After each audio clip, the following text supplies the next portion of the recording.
Chapter 458. When Tatsuka's sword took away the remaining power of Orochimaru in Sasuke's body, Itachi looked at Sasuke standing in front of him, and finally closed his eyes slowly.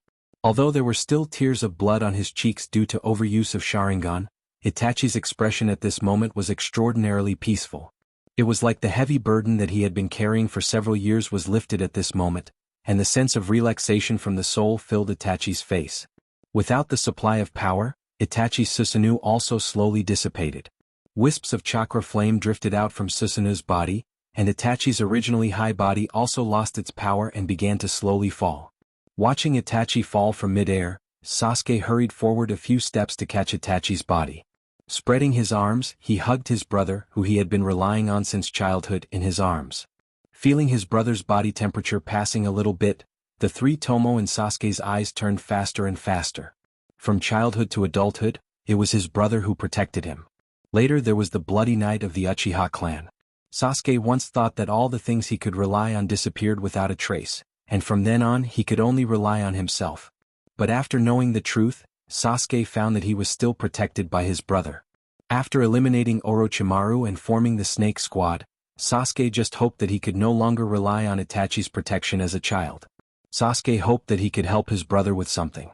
However, she had clearly just seen her brother whom she had not seen for a long time. She had clearly just hugged her brother in her arms.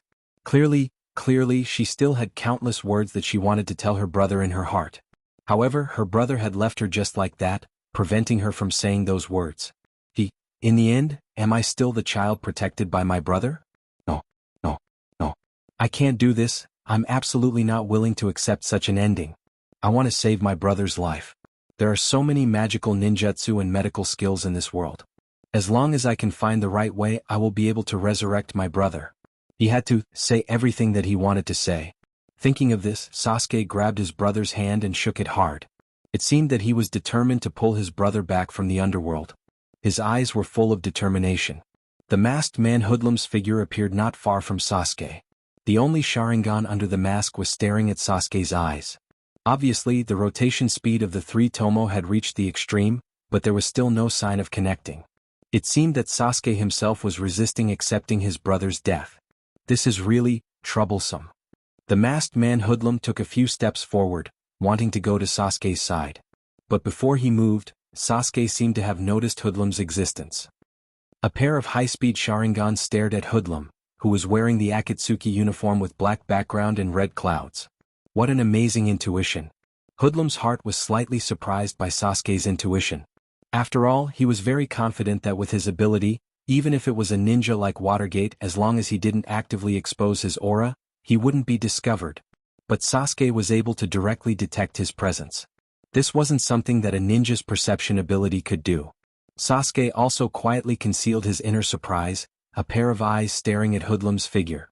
He could clearly see this person standing there, but he couldn't sense his aura at all. If it wasn't for the fact that he had cultivated the sword light and had an inexplicable premonition of danger, he probably wouldn't have been able to discover this person's existence. And the most important thing was this person's eyes. Although Hoodlum deliberately concealed his eyes, just the outline of the music was enough to see that Hoodlum's eyes weren't the three Tomo Sharingan state he saw last time, but the shape of Manjikyu Sharingan that had undergone a certain shape change.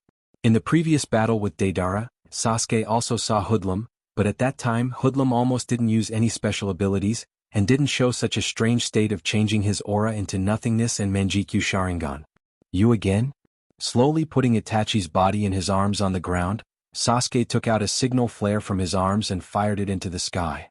At the same time, he slowly unsheathed the silver-white long sword behind his waist and held it in his hand, looking at the nihility in front of him with vigilance. You don't need to summon your teammates to guard your brother's body. After all, for me Itachi Uchiha's Manjikyu Sharingan is useless. The masked man Hoodlum was telling the truth, because Manjikyu Sharingan itself can only be transplanted between close relatives, and then evolve into eternal Manjikyu Sharingan. And Hoodlum wasn't willing to give up his Manjikyu Sharingan with space ability, so Itachi's body was really useless to Hoodlum. I came here to help you, so that you can truly inherit the legacy your brother left for you, so that you can have a real Sharingan. When Hoodlum spoke, he also used a certain genjutsu technique, so there was an inexplicable sense of bewitchment in his tone.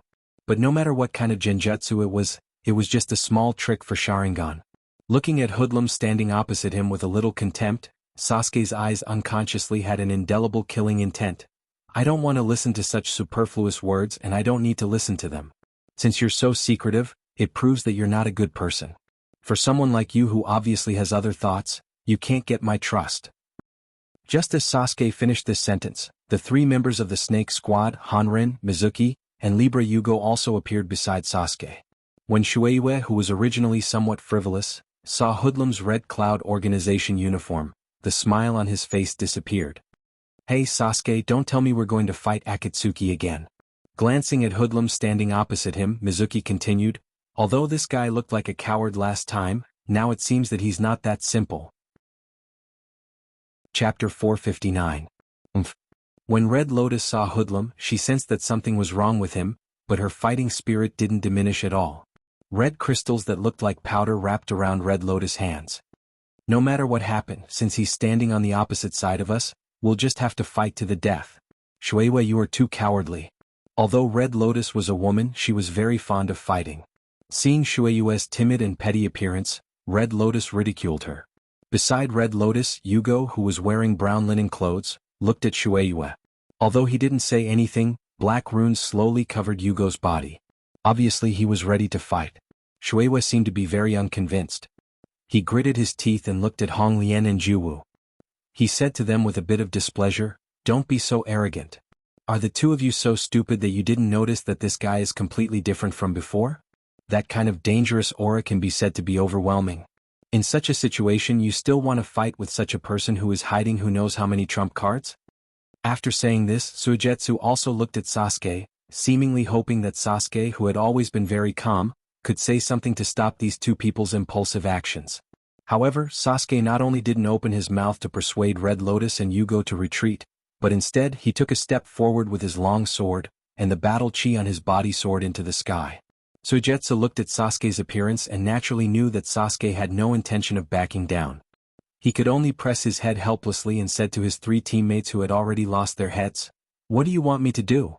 If you guys die, don't blame me for abandoning you guys and running away alone." Although he said that he could escape at any time, Suigetsu took out the Zanpakuto on his back and pointed the sharp Zanpakuto in the direction of Hoodlum. His fighting spirit didn't lose to his teammates, Sasuke, Red Lotus, and Yugo.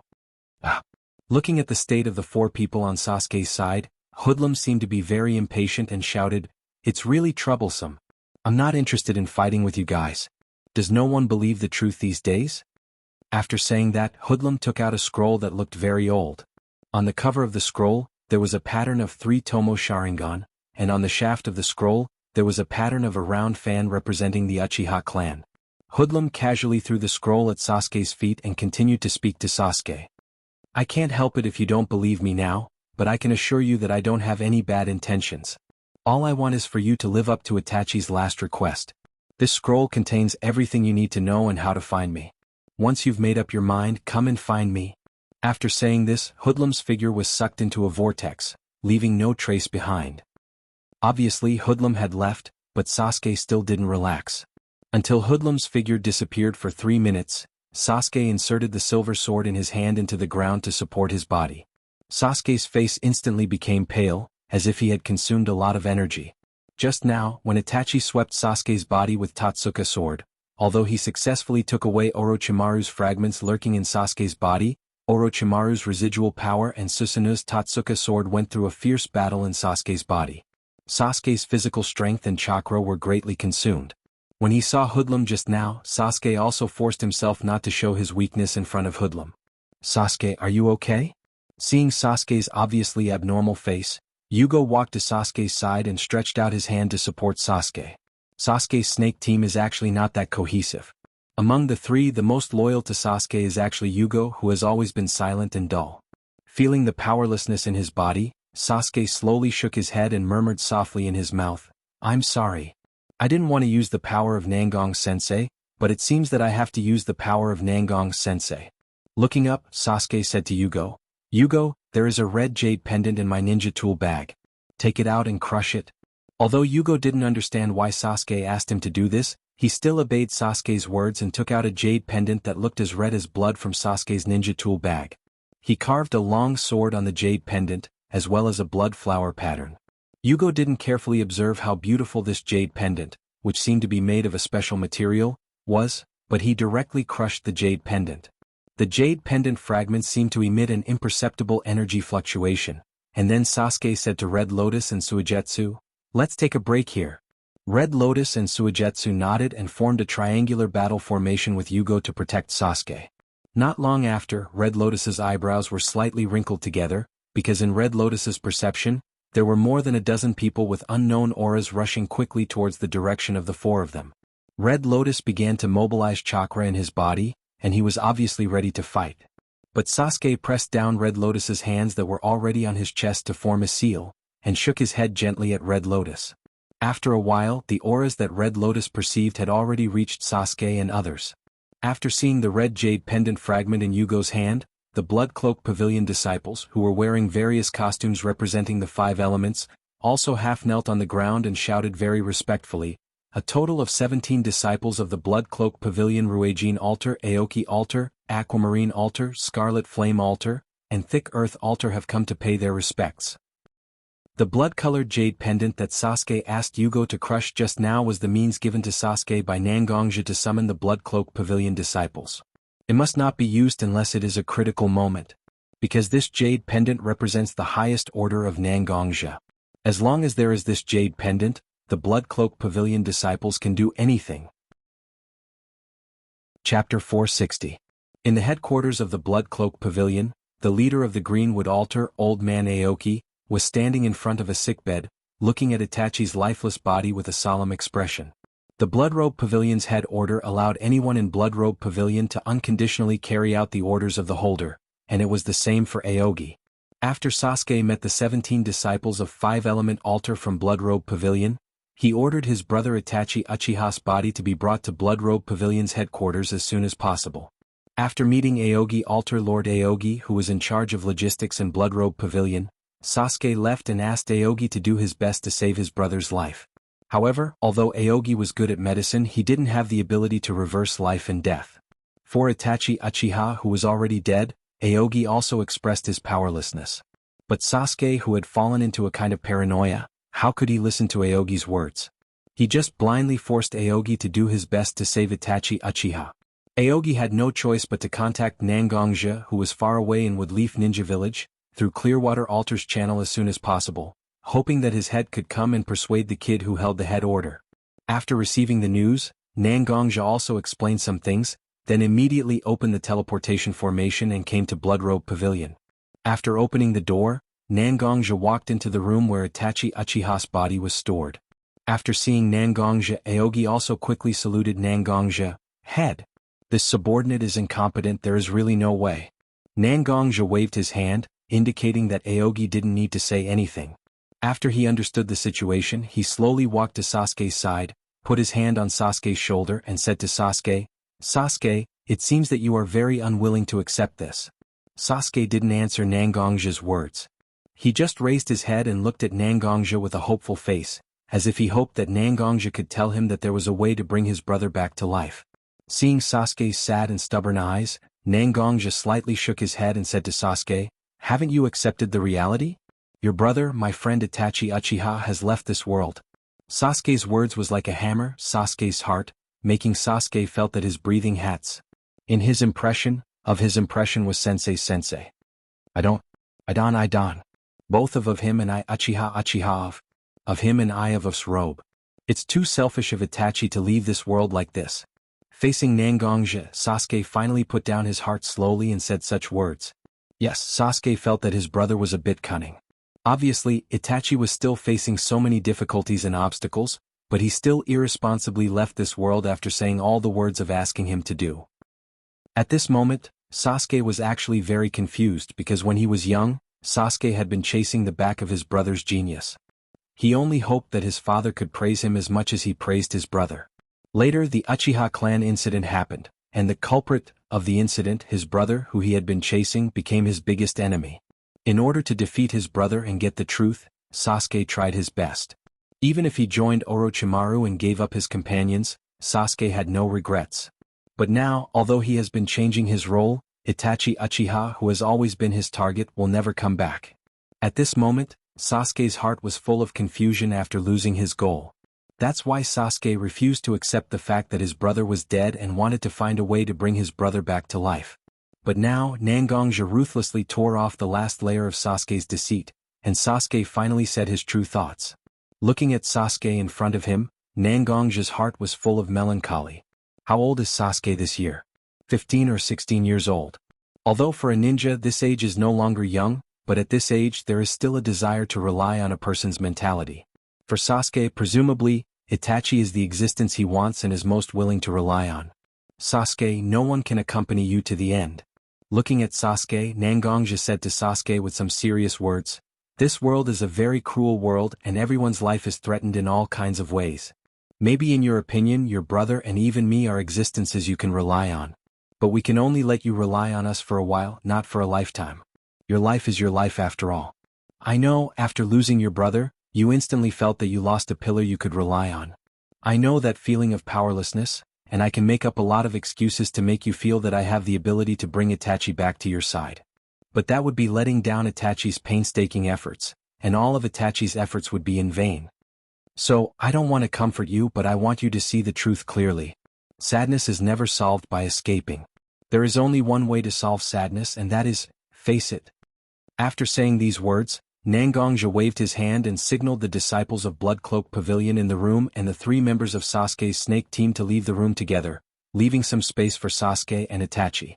Yugo, Red Lotus, and Suigetsu looked at Sasuke, who seemed to be a little lost and could only walk out of the room helplessly. Separation of life and death is the most difficult thing for human beings to face.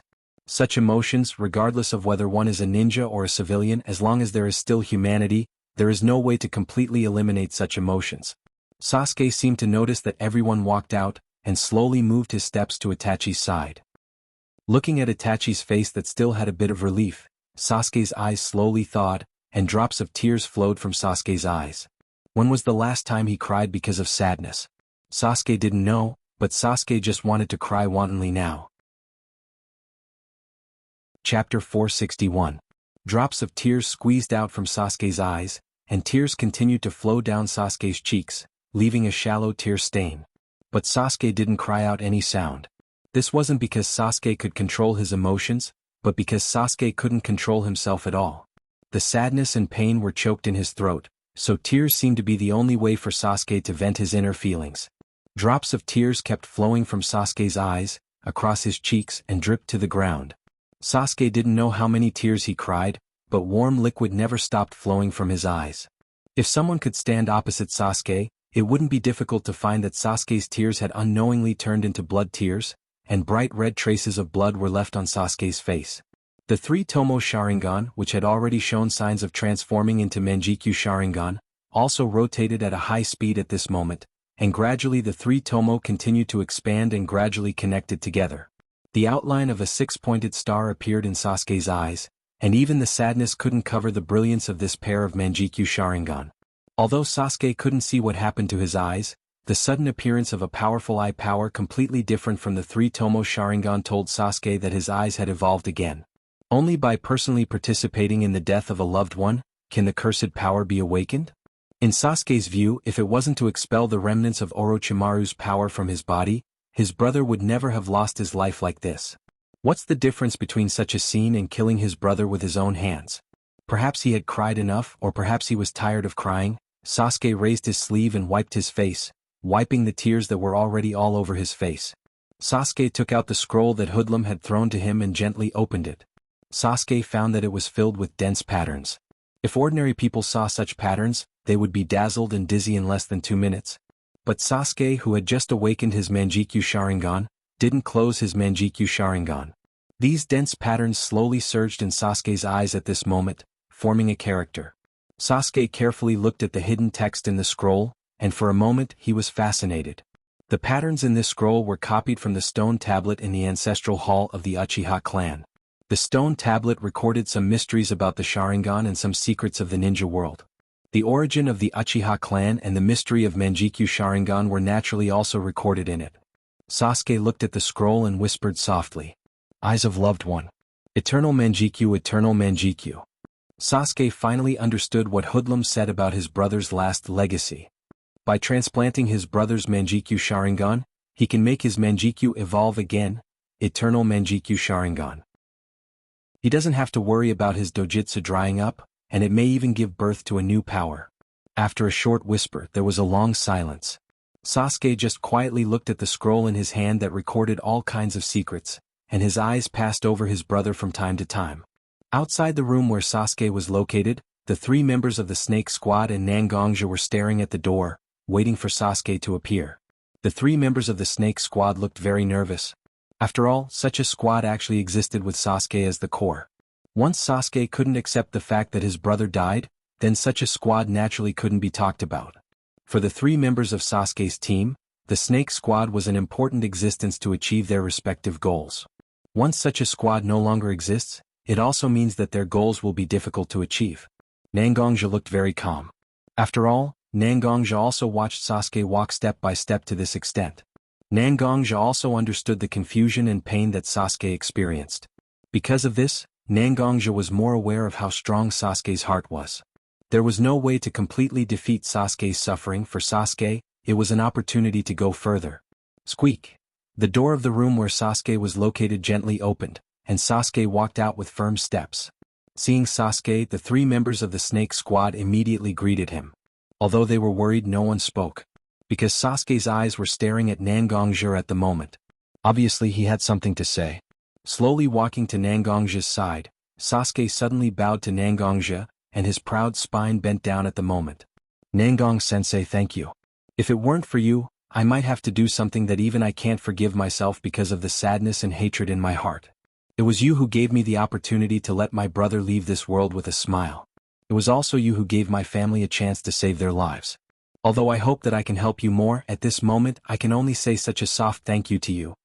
Sasuke said sincerely. The more Sasuke grew, the more he understood how unfathomable his Kenjutsu sensei was.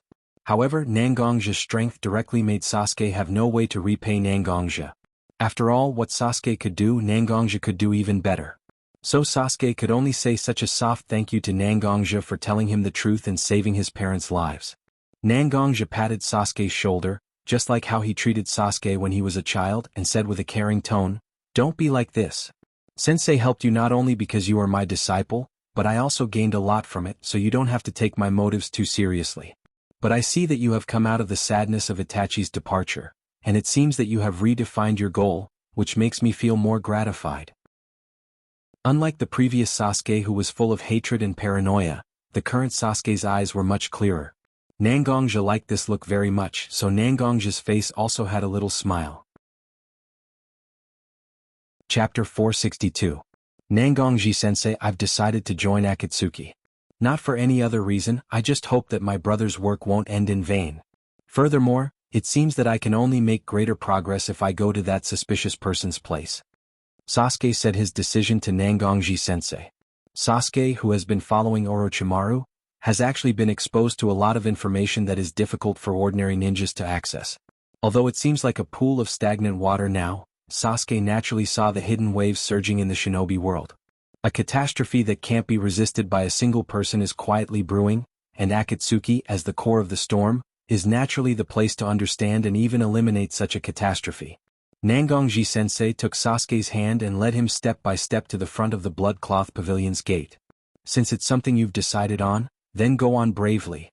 You have been very smart since you were a child, and after so many years of experience, I also believe that you can be responsible for the decisions you make, so I won't say anything unnecessary to you.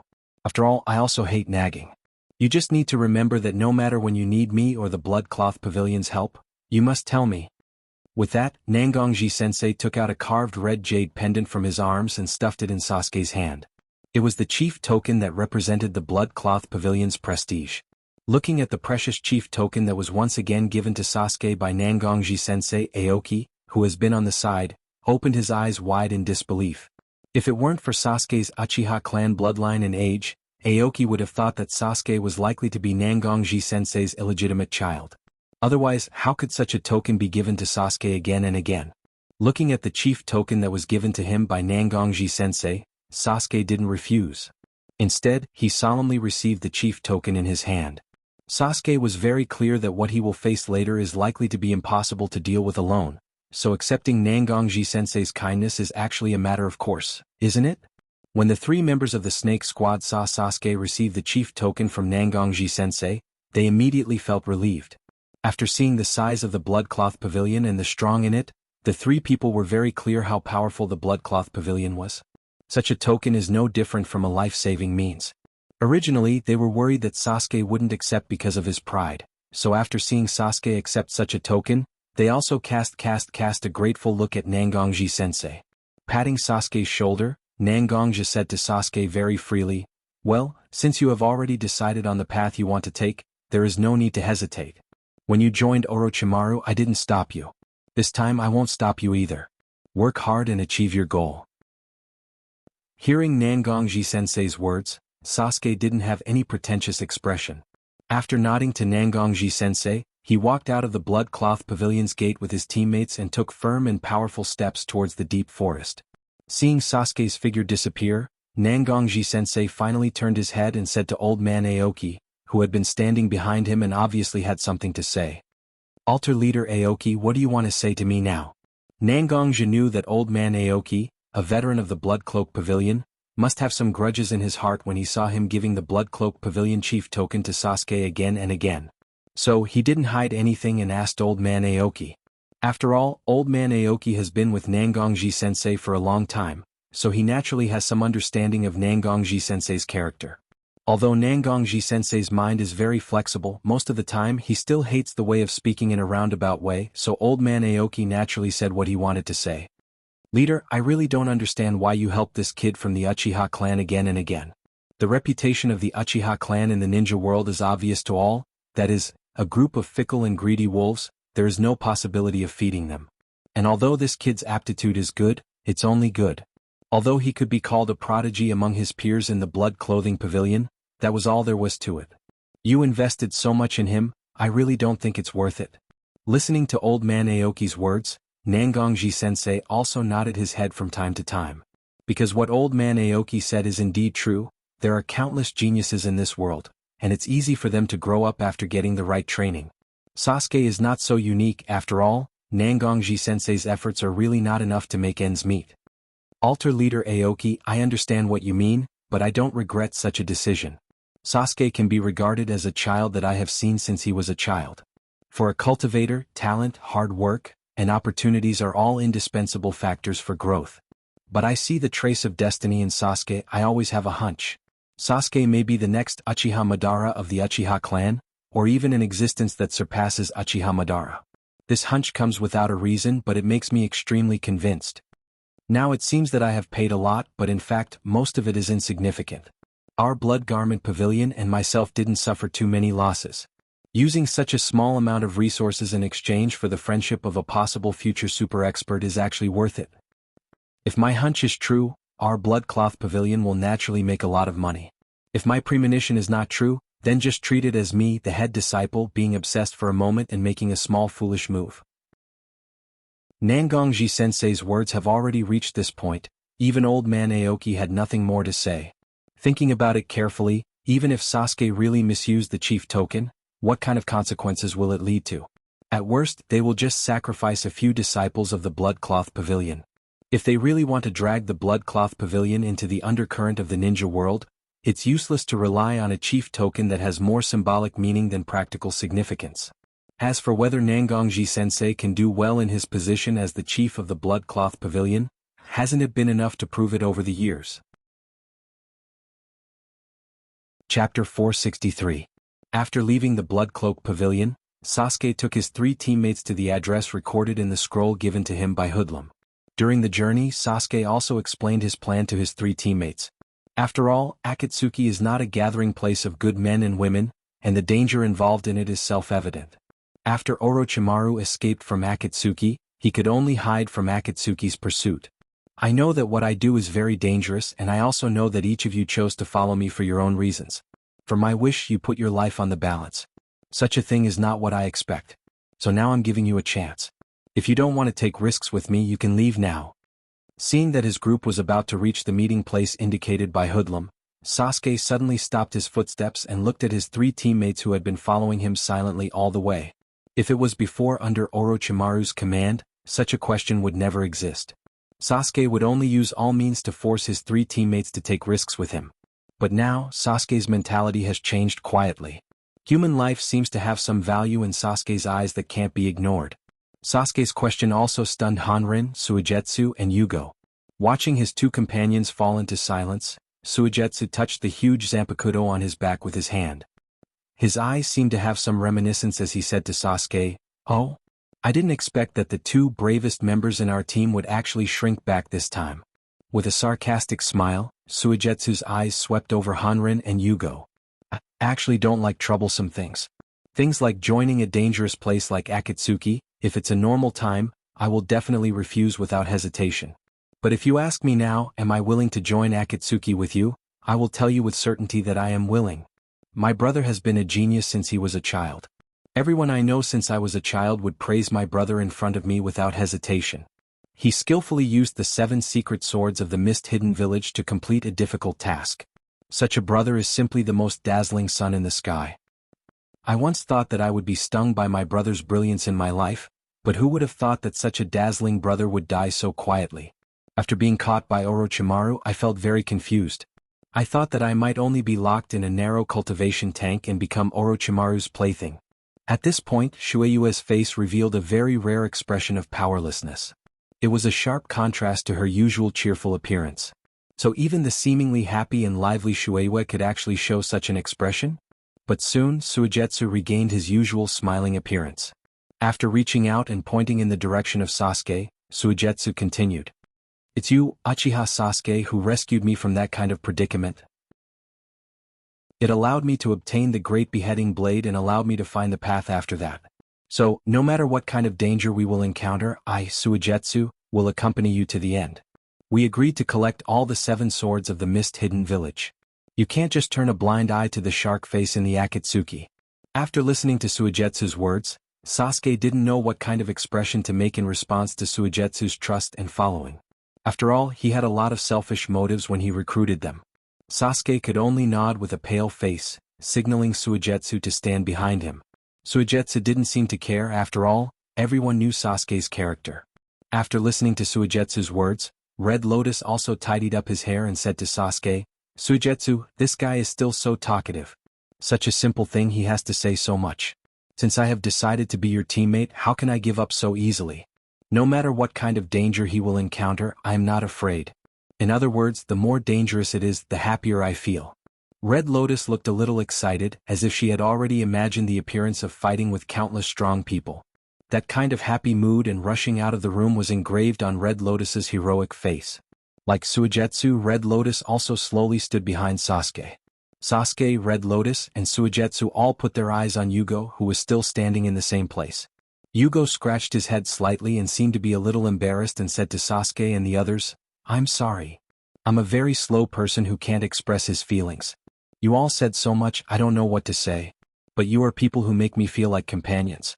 Since you are companions, naturally you can't abandon each other because of a little difficulty. Let's keep going." Turning his head, Sasuke's eyes swept over his 3 teammates and unknowingly, his face also quietly climbed up with a smile. He seems to have unknowingly gained a few friends who are worth cherishing for a lifetime. He didn't say much because Suigetsu, Red Lotus, and Yugo's attitude had already been revealed. Saying one more word in such a situation, Sasuke felt that it would be an insult to his 3 teammates. So Sasuke just turned his body silently and set foot in the direction of meeting Hoodlum again. Seeing Sasuke's expression, Suigetsu, Red Lotus, and Yugo smiled at each other. They seemed very happy and followed Sasuke's forward steps together. How satisfying and happy it is for a person to be able to find something they are willing to do and someone they are willing to follow in their life. At this moment, Suigetsu, Red Lotus, and Yugo's hearts were filled with a sense of satisfaction. It was this kind of satisfaction that made Suigetsu, Red Lotus, and Yugo feel that they can face any difficulties. After all, they will never be alone from now on, and they will always have their teammates standing by their side, right? Everyone was actually afraid of being alone. Chapter 464. I knew you would come. Because you are a member of the Uchiha family, you are Itachi's younger brother. Looking at Sasuke, who was slowly walking towards him with his three companions, Hoodlum's eyes flashed with confidence. Ignoring Suigetsu and the others, Hoodlum just looked at Sasuke and said. And Hoodlum's words were naturally heard by Sasuke. When he heard Hoodlum say his brother's name, Sasuke already wanted to pull out his long sword and tell this hypocritical guy, how can he casually mention his brother's name? But Sasuke has grown up. He was no longer the naive and ignorant boy who used to put all his emotions on his face. So he suppressed his anger and kept his cold expression.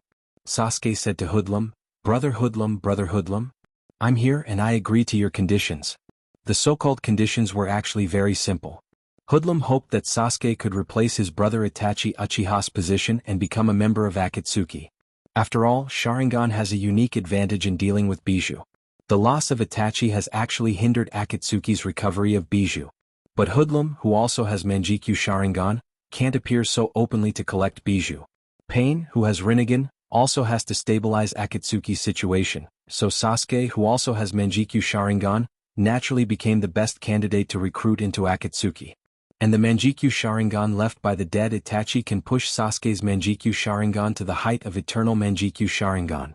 Of course, since it's a deal, Sasuke naturally also got a promise that Akatsuki will provide shelter for Sasuke, and Sasuke's snake team will participate in Akatsuki's operations as a semi-mercenary, and not completely become a member of Akatsuki.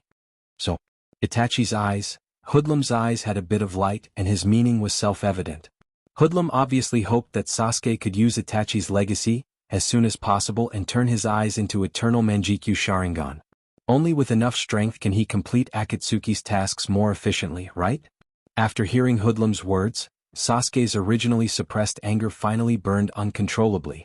His originally dark eyes were covered with scarlet blood in an instant, and Manjikyu Sharingan in the shape of a hexagram appeared in Sasuke's eyes. Sasuke's eye power was mobilized crazily, and the powerful ninjutsu brought by Manjikyu Sharingan was instantly summoned by Sasuke.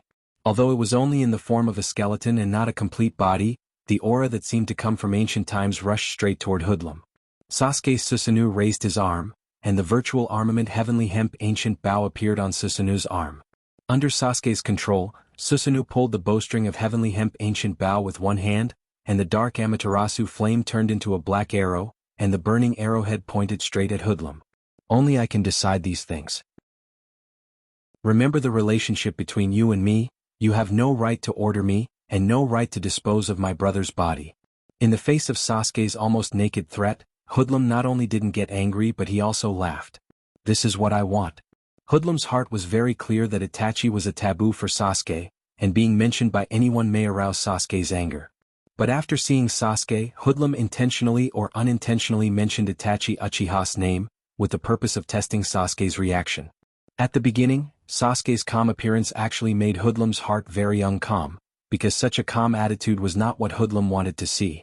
Therefore, Hoodlum could only continue to use Itachi's body to stimulate Sasuke with Itachi's Manjikyu Sharingan. Fortunately this time, it was not beyond Hoodlum's expectations, and Sasuke burst into a strong anger. Even under the stimulation of such emotions, Sasuke actually used Susanoo with his newly acquired Manjikyu Sharingan, and even used Heavenly Hemp Ancient Bow, which was not inferior to Yada no Kagami and Totsuka sword. When the arrow condensed by the dark Amaterasu flame pointed at him, Hoodlum's heart was filled with the satisfaction of controlling others. Put away your Susanoo. Looking at Sasuke, Hoodlum seemed to admit defeat and said softly to Sasuke, you just opened Manjikyu Sharingan. Although you can use Susanoo after reading the scroll without any systematic training, you still need to use it. But now you are using a lot of your eye power at the cost of forcibly using such a move, which will cause great damage to your eyes. Although you and I are not friends, we are far from enemies. You don't need to pay such a price.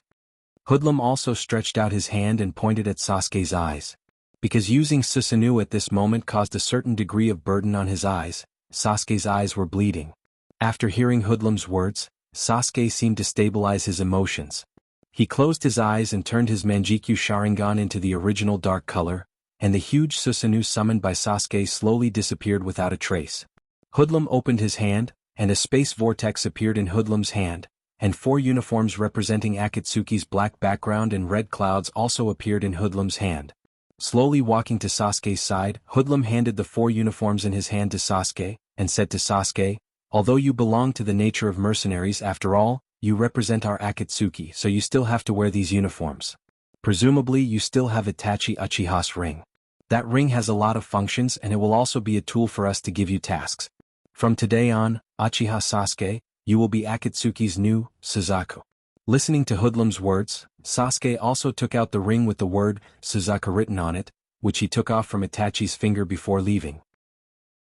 Originally he just wanted to use it as a souvenir, but he didn't expect it to have such a use. Chapter 465. After a short conversation with Hoodlum, Sasuke took his 3 teammates to embark on the first mission of becoming Akatsuki's mercenaries. The mission's destination is the very distant Cloud Village in the Land of Lightning. It seems that Sasuke's team is about to face another difficult battle. In the Land of Fire, Woodleaf Village, the sun was still so bright and warm, and every villager's face was filled with joy and happiness. As the highest leader of the village, Yondaime Hokage Watergate was sitting in his office at the moment, discussing this year's Woodleaf Ninja Training Program and the specific adjustment plan of the Woodleaf Medical Ninja Training Program with some of his subordinates. Minato and his subordinates argued and discussed some of the details. Although everyone seemed to be arguing until their faces turned red, everyone could feel the light of hope from them. Because they all knew that their arguments were not meaningless. On the contrary, an idea they put forward now may become Woodleaf's policy for the next year. For those who worked in politics, even a promotion was far less exciting than having one's suggestion adopted and implemented. Just as they were discussing whether to further expand the scope of the Woodleaf Medical Ninja Training Program and expand the recruitment of ninjas from newly graduated genin to some chunin and even jonin, a knock on the door directly interrupted their conversation. Watergate's face was slightly unhappy, his good-looking eyebrows slightly wrinkled together. He stretched out his hand and waved to his subordinates, indicating them to wait for a moment and then continue the discussion. Watergate slowly walked to the door of his office. Putting his hand on the handle of his door and gently turning the door handle, Watergate raised his head and glanced at the person who interrupted the lively discussion at such a moment. But what Watergate didn't expect was that the person who knocked on the door was not a subordinate who brought him office documents, but his teacher, Jiraiya, who officially married Tsunade not long ago. Since it was Jiraiya, Watergate naturally couldn't just put on a sour face, so he tried his best to make his face look better. Watergate welcomed Jiraiya, who was standing at the door, into his office. Some department heads in the office waiting for Watergate's return saw Jiraiya coming in and greeted him very politely. In the face of these Konoha administrators, Jiraiya wasn't so cold. But they were all congratulating him on his marriage, so of course, Jiraiya couldn't lose face like this, so he smiled at them and exchanged a few words in return. Jiraiya and Tsunade just got married a few days ago. At such a time he came to find his disciple. Naturally there should be something important, so Watergate said to his department head, "Everyone please go back first. We will make an appointment later to continue discussing the modification of the plan." These department heads naturally knew that Watergate had something important to say to their teacher, one of the Woodleaf Sannin, Jiraiya, so they were very reasonable. After bidding farewell to Watergate and Jiraiya, they also walked out of Hokage's office one by one. After sending away his subordinates, Watergate closed the door of his office. Walking to Jiraiya's side with a little concern, Watergate said to Jiraiya, "Sensei, why are you here at this time? I thought you and Tsunade-sama were going to enjoy the sweet time of your honeymoon?" Speaking of sweet time, Watergate's eyes suddenly turned, looked at his teacher, and found that Jiraiya was indeed a little old. As the saying goes, 30 is like a wolf, 40 is like a tiger. Counting the time, Tsunade-sama is also at the age of a wolf and a tiger. Is she my sensei? During this time, Watergate also felt a dull pain in his waist after seeing his wife Shina Kushina. After all, everyone is a ninja and their physical fitness is not ordinary. With a little concern, Watergate took Jiraiya's hand and said to his teacher, "Sensei, don't worry. We are all men, I understand. I have a prescription here that I found before. Although I haven't tried it, I heard that the effect is very significant. Would you like me to give you a prescription to try?" Although Watergate didn't say it explicitly, they were all men, and the meaning of Watergate's words was very clear to Jiraiya. Hearing that someone doubted his ability, even if this person was his disciple, Jiraiya was very upset and said to Watergate, No. The pamphlet that Nangongji gave me before is very effective." Halfway through his words, Jiraiya realized that he seemed to be led astray by his disciple, so after a quick cough he said to Watergate with a serious face, "I didn't come here to talk to you about such things. It's really a serious matter, do you understand?" Hearing Jiraiya's words, Watergate also put away the evil thoughts in his heart and sat upright facing Jiraiya. Obviously he was ready to listen to what Jiraiya said. Seeing that Watergate was serious, Jiraiya continued to say to Watergate, "I know that you have been busy with various matters in Woodleaf Village during this time, but I hope you can spare some time and go to Mount Mayaboku with me." Watergate looked at Jiraiya with a little doubt and asked, "Mount Mayaboku? Is there a new prophecy from Totema Sennin?" Watergate naturally knew about Totema Sennin's prophecy ability of Mount Mayaboku, and in Watergate's mind, this was the only reason why Jiraiya mentioned Mount Mayaboku so seriously. But after hearing Watergate's words, Jiraiya slowly shook his head and said to Watergate, "No, Great Totema Sennin is still sleeping. The reason why I'm going to take you to Mount Mayaboku this time is because I think you should learn Mount Mayaboku's secret sage mode. After the last battle with Pain, I thought that Pain might have other abilities to restore the Rikudo-S clones that he had lost. After studying the black stick we brought back, Tsunade also told me that the function of this black stick is actually to conduct chakra. Rikudo-S clones are made of corpses, so it's possible to repair or change a body. With your current strength, it's still a bit difficult to deal with Pain's Rikudo, so in order to protect Woodleaf, I think it's necessary to take you to Mount Mayaboku to practice Sage Mode." Chapter 466. Sage Mode is a state where you can use natural energy. In this state, you can use natural energy to greatly increase physical activity to increase attack power and defense. At the same time, you can use natural energy to increase physical attack range and perception. Such a state is extremely significant for a person's combat power, just like when Jiraiya fought with Pain's Six Paths doppelganger. In Sage Mode, Jiraiya was able to fight with Pain's Six Paths doppelganger, and he destroyed 5 of his doppelgangers. Moreover, Jiraiya didn't hone his Sage Mode to perfection. In Jiraiya's view, Watergate is far better than him in terms of talent and physical fitness. If he really practices Sage Mode, he will be able to succeed in a very short time, and he may even be able to practice the most perfect Sage Mode in history. In order to deal with the future danger, Jiraiya came to Watergate's office and proposed his idea to Watergate. Jiraiya naturally knows how difficult such a proposal is to realize. Even the most ordinary ninja can only get a period of vacation after completing a lot of tasks. As the leader of Woodleaf Village, Watergate has almost no concept of vacation. Even if he accompanied his son Naruto to practice, Watergate still left his shadow clone in his office. Once there is something important, the shadow clone will automatically disappear and inform Watergate to return to the office to deal with official business. If Watergate agrees to Jiraiya's proposal, then it means that Watergate will have to practice in Mount Mayaboku for a few months or even longer. For Watergate, such a period of time is to push away most or even all of his official business. For the leader of Ninja Village, this is unimaginable. Jiraiya is clear about these things and Watergate is naturally more clear about it, so Watergate also slowly rubbed his chin with his hand. In the past few days, Watergate has been dealing with various official business in the Hokage's office, and a little stubble has grown on his chin.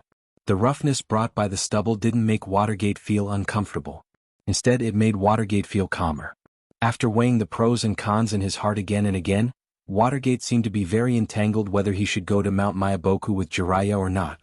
As the Hokage, his duty is to protect the Woodleaf Village. Going to Mount Mayaboku to practice Sage Mode and enhance his strength is naturally a way to protect the Woodleaf Village. However, if he abandoned his official duties at Woodleaf and allowed Woodleaf to get into trouble, wouldn't he be failing his duties even more? "Teacher." Looking at Jiraiya, Watergate said slowly. After hearing Watergate's slightly heavy tone, Jiraiya's heart slowly sank to the bottom. Yes, after all, Watergate is the Hokage, the leader of Woodleaf Village. It was indeed unimaginable for a person of such status to leave the village that he was determined to protect and go to Mount Mayaboku to cultivate for a few months or even longer. "Jiraiya-sensei, I have decided. I hope I can go to Mount Mayaboku to practice Sage Mode." "You're right. With my current strength, it is not enough to protect the entire Woodleaf Village." With that, Watergate remembered the masked man who used space ninjutsu when Nine Tails attacked, and the ability of 6 Paths of Pain that his sensei described to him. It is indeed not enough to rely on his current strength. But, what about Woodleaf? Hearing Watergate say that he wants to go to Mount Mayaboku to practice Sage Mode, Jiraiya was naturally very happy. But Jiraiya still asked his doubts. After all, Woodleaf is also the place that Jiraiya is determined to protect. If Woodleaf is damaged because of reckless actions, Jiraiya will not forgive himself. "Don't worry, sensei, I have considered this problem." so I plan to go to Mount Mayaboku alone. I will leave a shadow clone in Woodleaf Village to deal with daily affairs. As long as I don't fight, I think this shadow clone will be enough to last for several months. As for some important affairs, I will entrust Nara Shikaku and my shadow clone to decide together. And some security issues may trouble you and Sensei's wife. After all, both of you are strong people in Woodleaf. In case of any emergency, you will be enough to stabilize the situation. If it doesn't work, you can let the Toad of Mount Mayaboku inform me, and I will immediately return to Woodleaf through reverse summoning. Listening to Watergate's words, Jiraiya's hanging heart gradually relaxed. Although this may not be the best plan, it is the best and most practical solution that can be thought of in such a situation. For Watergate's proposal, Jiraiya naturally has no intention to refuse. Well, you go arrange the relevant matters first and we will go to Mount Mayaboku. When we get there, I will explain to Fukasaku Sennin and Shima Sennin, and then I will return to Woodleaf to help you take care of the overall situation. Watergate heard Jiraiya's words and directly made a hand seal to summon a shadow clone. This shadow clone was infused with more than half of Watergate's chakra to maintain the stability of the shadow clone. Then Watergate turned to Jiraiya and said, "We are pressed for time. I know that it takes not only effort to cultivate Sage Mode but also a lot of time. So let's not waste any second. I will let the shadow clone take care of these things. Let's go to Mount Mayaboku now." Although Watergate's tone was very flat, there was still a bit of urgency and tension in it. Now for Watergate, perhaps Sage Mode is the fastest way to increase his strength. Only by grasping such power in his own hands, Watergate can better guard Woodleaf, guard his family and guard his loved ones. Watergate and Jiraiya stood together and made hand seals together. Reverse summoning jutsu was completed in an instant. A cloud of smoke rose, and the figures of Jiraiya and Watergate also disappeared in it. Seeing that his main body had left, Watergate's shadow clone scratched his hair slightly, and seemed to be a little distressed and muttered to himself, "My main body really left me with a big problem. Not to mention how to explain to those old stubborn elders of Kiba, how am I going to explain to Shinakushina? Suddenly leaving the ninja village without saying a word, I will definitely be beaten by Shinakushina, right? I am just a shadow clone. If I am beaten like that, how can I complete my task?" Chapter 467. How Watergate's shadow clone convinced Woodleaf elders and Shinakushina was subconsciously ignored by Watergate, because Watergate and Jiraiya had already arrived at the territory of Mount Mayaboku. For the arrival of Watergate and Jiraiya, the Toads of Mount Mayaboku didn't have any special reaction, but after the grown-up Toad Kishi and Toad Dragon pestered Watergate and asked why Naruto didn't come, Watergate and Jiraiya directly met Fukasaku Sennin and Shima Sennin. I didn't expect Jiraiya's stupid mouth to be able to persuade Watergate boy to put down his job as Hokage and come to Mount Mayaboku to practice Sage Mode. Has there been such a big change after marriage? Looking at Watergate, Fukasaku Sennin said with a little surprise. Shima Sennin and Izurin, who stood next to Fukasaku Sennin, didn't speak, but the look in her eyes was obviously some emotion. Jiraiya was able to persuade Watergate. Fukasaku Sennin and Shima Sennin naturally knew about the marriage of Jiraiya and Tsunade. Even when Jiraiya got married, Fukasaku Sennin and Shima Sennin also brought some local specialties from Mount Mayaboku, various types of insects to congratulate them. Jiraiya, who stood on Watergate's side and didn't speak, also became a little gray after experiencing the double blow of Fukasaku Sennin and Shima Sennin. Ignoring Jiraiya's reaction, Fukasaku Sennin looked at Watergate and said, "Presumably Jiraiya has probably told Watergate boy what Sage Mode is before, right?" Hearing Fukasaku Sennin's question, Watergate, who was about to appease his sensei, also quickly said to Fukasaku Sennin, "Yes, I already know that Sage Mode absorbs the free natural energy in the air and mixes it with your own physical energy and spiritual power to create a special chakra called Senjutsu Chakra. Through this special chakra, a person's physical fitness and ninjutsu ability can be greatly enhanced." There was nothing wrong with Watergate's words, so Fukasaku Sennin also touched the beard on his chin and said to Watergate with a little relief, "Indeed, everything about Sage Mode is based on Senjutsu Chakra. But there are also many hidden dangers in Sage Mode. After all, the natural energy in the air is not a gentle thing. On the contrary, if you're carelessness, the natural energy can may riot. For so many years, the only person I've seen who can tame the violent natural energy is the kid who cultivated the internal force that Jiraiya brought to Mount Mayaboku." Ha ha. Listening to Fukasaku Sennin's words, Watergate's face also changed slightly. The Sennin. It seems that Fukasaku Sennin is talking about Nangongja, who has been wandering outside his control in Woodleaf Village. And listening to Fukasaku Senin's tone, it seems that Nangongja learned to control and even tame natural energy a long time ago. Watergate glanced at his sensei with a little reproach. He seemed to be complaining that his sensei didn't tell him such important information. Jiraiya, on the other hand, recovered from the grayish state and looked at Minato innocently. He seemed to want to tell Minato that he was the one who didn't ask him but blamed him for not telling him. Before he had time to communicate with Jiraiya, Fukasaku Senin continued to talk, so Watergate could only focus his mind on Fukasaku Senin's words. Violent natural energy will greatly affect the human body. At the beginning of the violent natural energy, the human body will greatly transform into a toad. When the body completely transforms into a toad, the human will transform into a stone toad. You should have seen a lot of giant stone toads on your way here, right? Those are not decorations of our Mount Mayaboku, but the appearance of people who failed to cultivate sage mode in the long history. Jiraiya's sage mode is like an unfinished product. It can be said that it has surpassed most of the contractors of Mount Mayaboku who succeeded in cultivating sage mode. Watergate, are you ready to put your life on the balance and get sage mode? Fukasaku Senin's words were very serious. Obviously he was not joking with Watergate. But such a danger did not make Watergate feel the slightest fear. As a ninja, Watergate has long been ready to put his life on the line. And for Watergate, cultivating sage mode is not only a means to improve his strength, but also a necessary means to better protect the Woodleaf, protect his family and protect everything he cherishes. I'm ready. Even if there is a big chance that I will fail, I still have to learn sage mode. I need immortal mode, my family needs immortal mode, my village needs immortal mode. As the Hokage of the Woodleaf, isn't it too incompetent to retreat from such a risk? Watergate said this sentence and he couldn't help but think of the first Hokage, second Hokage, and 3 generations Hokage who sacrificed their lives for the Woodleaf. After these 3 Hokages, Watergate also thought of the people who fought with Watergate or sacrificed their lives for the Woodleaf. These people all looked at him with a kind of expectation, encouraging him. How can he retreat like this?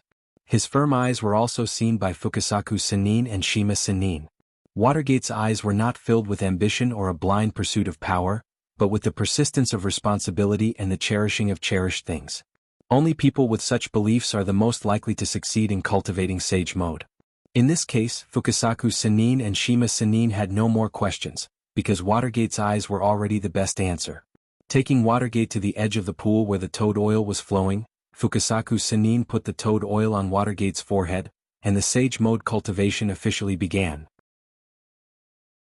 When Jiraiya saw that Watergate had entered the sage mode cultivation under the care of Fukasaku Senin and Shima Senin, he also nodded to Fukasaku Senin and Shima Senin as a greeting, and directly left Mount Mayaboku and returned to the Woodleaf village. Watergate entrusted the task of guarding the Woodleaf to Jiraiya. As the 4th Hokage's master, Jiraiya can't discredit his disciple. Chapter 468. After leaving Mount Mayaboku, Jiraiya has been looking forward to it. The great Toad Sage once prophesied that one of his disciples will become the Son of War, and the other will become the Son of Hope that will lead the ninja world to peace. Now it seems that the candidates of these 2 people may be completely determined. The Son of War is the one who had been with him for 3 years in the Rain Country, Nagato, and the Son of Hope may be this Woodleaf 4th Hokage, Namikaze Watergate. In Amigakure, Nagato, who was regarded by Jiraiya as the Son of War, was also looking at Pain's 6 Paths clone standing in front of him with a serious face.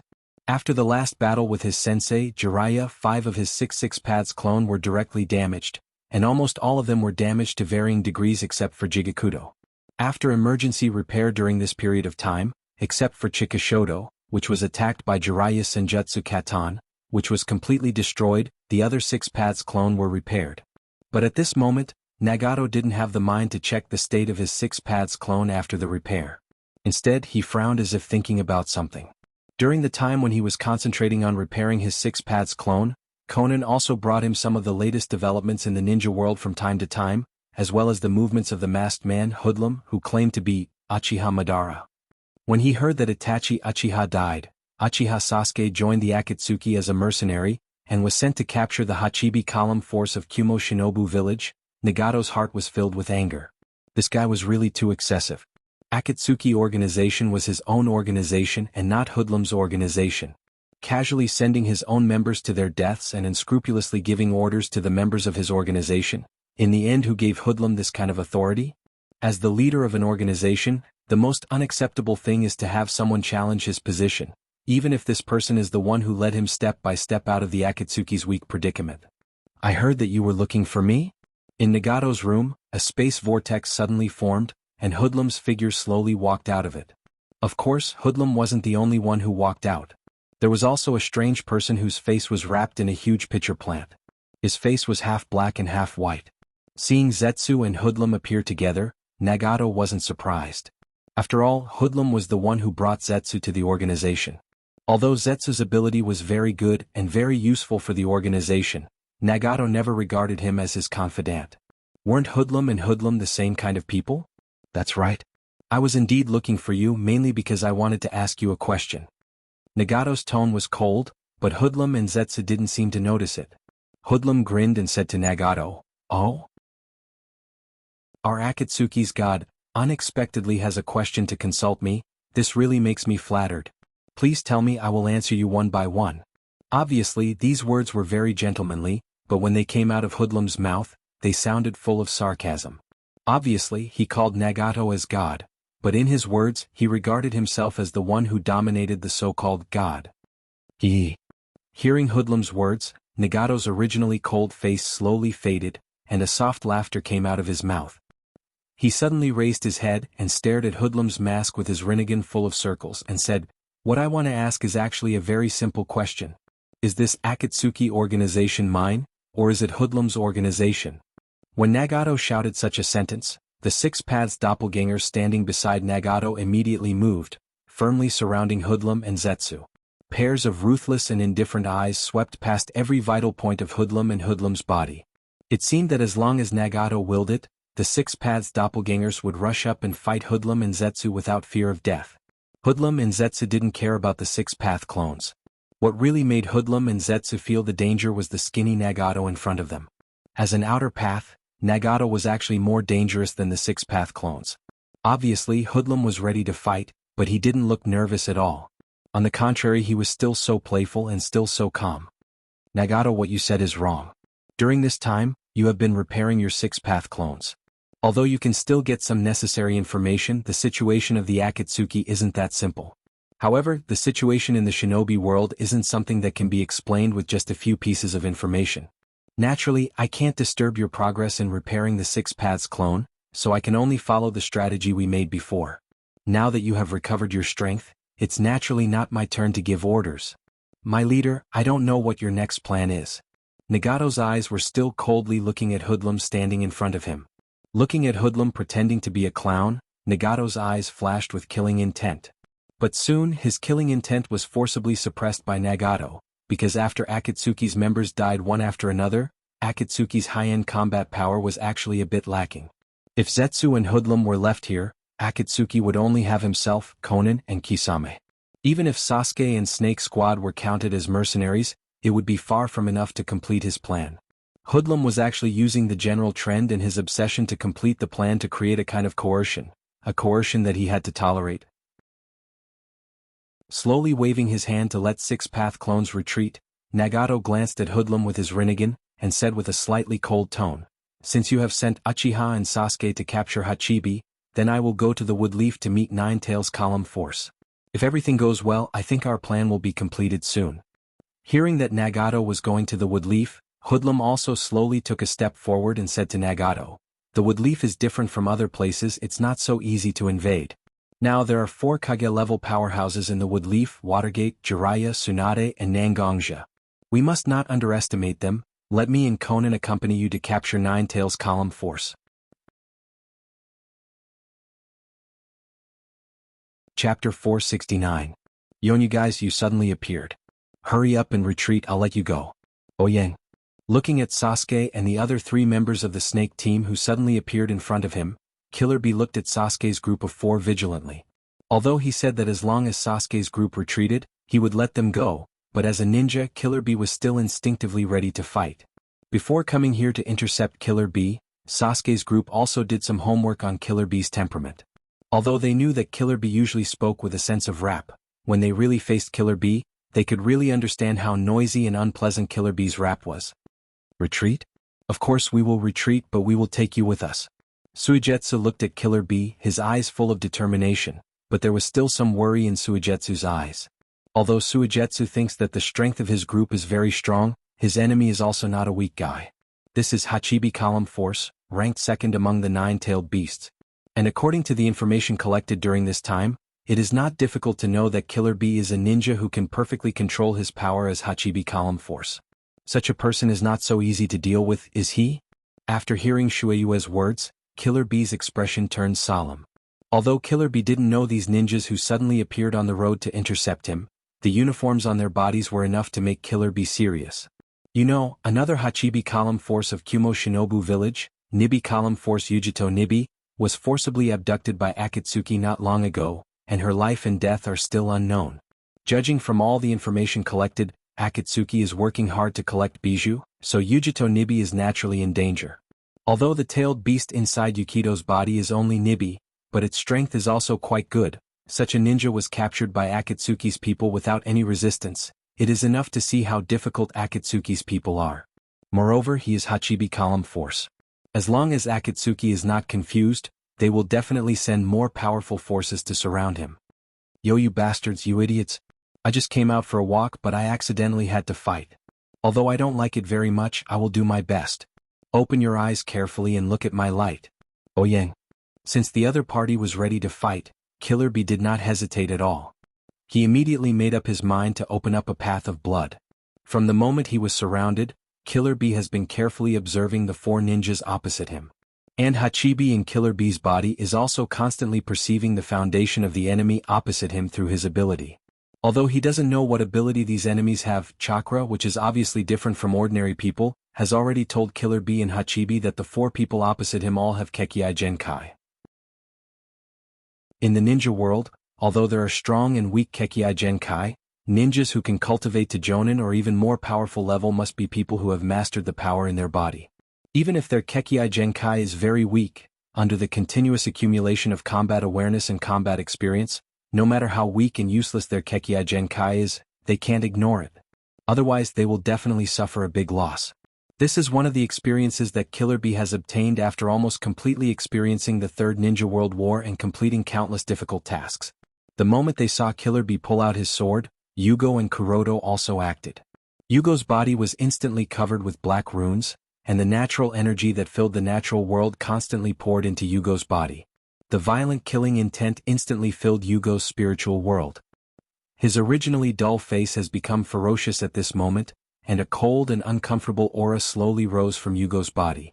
With a slight struggle in his eyes, Yugo looked back at Sasuke standing beside him, and Sasuke also looked at Yugo quietly. Even though he didn't say anything, Zhongwu's discomfort from the intense killing intent that was assaulting his nerves slowly disappeared. Yugo's left arm began to change constantly, and huge barbs appeared on Yugo's arm. A primitive aura, as if from ancient times, gushed out from Yugo's body. If you must find a word to describe Yugo at this moment, perhaps only power is the most appropriate word. It's the most simple feeling of power. Crystal release, crystal shuriken. After seeing that Yugo had controlled his killing intent, Kuroto also quickly formed hand seals with a tacit understanding. Pink crystals were constantly produced. Under Kuroto's control, the shuriken-like crystals rushed towards Killer Bee at an extremely fast speed. Sure enough, he's the holder of Kekkei Genkai. After seeing the changes in Yugo's body and Kuroto's special ability, Killer Bee also confirmed his judgment. One is a Kekkei Genkai that acts on the body, and the other is a Kekkei Genkai that acts on the release technique? Be careful. That kid whose body has changed is not simple. I smell a trace of Senin's aura on him. Hachibi, who was sealed in Killer Bee's body, reminded Killer Bee in a timely manner. Hachibi, who once lived with Hagoromo Sannin, knew how powerful Sannin chakra is better than anyone else. Yo, don't worry at all, I'm ready. Sit quietly by the side and watch me shine. Oh Yang. Even though he was talking to the Hachibi in his body, Killer Bee still spoke in a strange tone. And Hachibi seems to be used to Column Force's personality. Although there was a bit of helplessness on his face, he didn't do anything special. Waving the ninja sword in his hand, Killer Bee easily split and blocked the shuriken that was shot towards him one by one. Immediately after Kuroto's shuriken, Yugo was very close to Killer Bee's side. Yugo's timing was very good. Killer Bee, who was holding two swords, had just blocked the last two shuriken, and there was a little gap in his body. The punch that Zhongwu had been accumulating power for a long time was thrown out, and judging from the wind and the sound of friction between the fist and the air, this punch was definitely not easy to receive. Chapter 470. But Killer Bee isn't a person who only uses two swords. When he found that he couldn't use his hands to defend himself, Killer Bee immediately used his chakra to activate a seal on his ankle. The moment the seal was activated, a long sword suddenly appeared next to his ankle. He used the tip of his foot to gently lift the hilt of the long saber. With sharp eyes and agile hands, he clamped the long saber between his leg socket. He injected the Raitan chakra from his body into the long blade that was clamped between his legs. The long blade constantly moved around the lightning chakra, and at the same time the long blade also began to vibrate at a high frequency. Lightning ninjutsu, supersonic thunder vibration release. The leg that wasn't holding the saber suddenly exerted force. Killer Bee's entire body assumed a strange posture as he rushed towards Yugo, who was clearly attacking him. Originally, Red Lotus saw Killer Bee summon the long sword, and also seemed to use a powerful ninjutsu. Red Lotus, who was preparing to use crystal release to harass Killer Bee, quickly stopped making hand seals. After all, she was now mainly a long-range attacker, and most of the ninjutsu she used were AoE ninjutsu. With the current distance between Killer Bee and Yugo, Red Lotus knew that Yugo would be affected, so she didn't dare to make a move. Although Red Lotus usually doesn't respect her teammates when she talks to them, it's just her personality. In fact, Red Lotus still cherishes her teammates very much. It's because of this that Killer Bee was given a chance. Under the influence of inertia, Yugo had no way of changing the direction of his punch. He could only use his deformed left fist to smash directly into the lightning saber. Supersonic thunder vibration release uses the power of lightning release to act on the long sword, so the long sword has the ability to paralyze lightning and also has a strong cutting ability.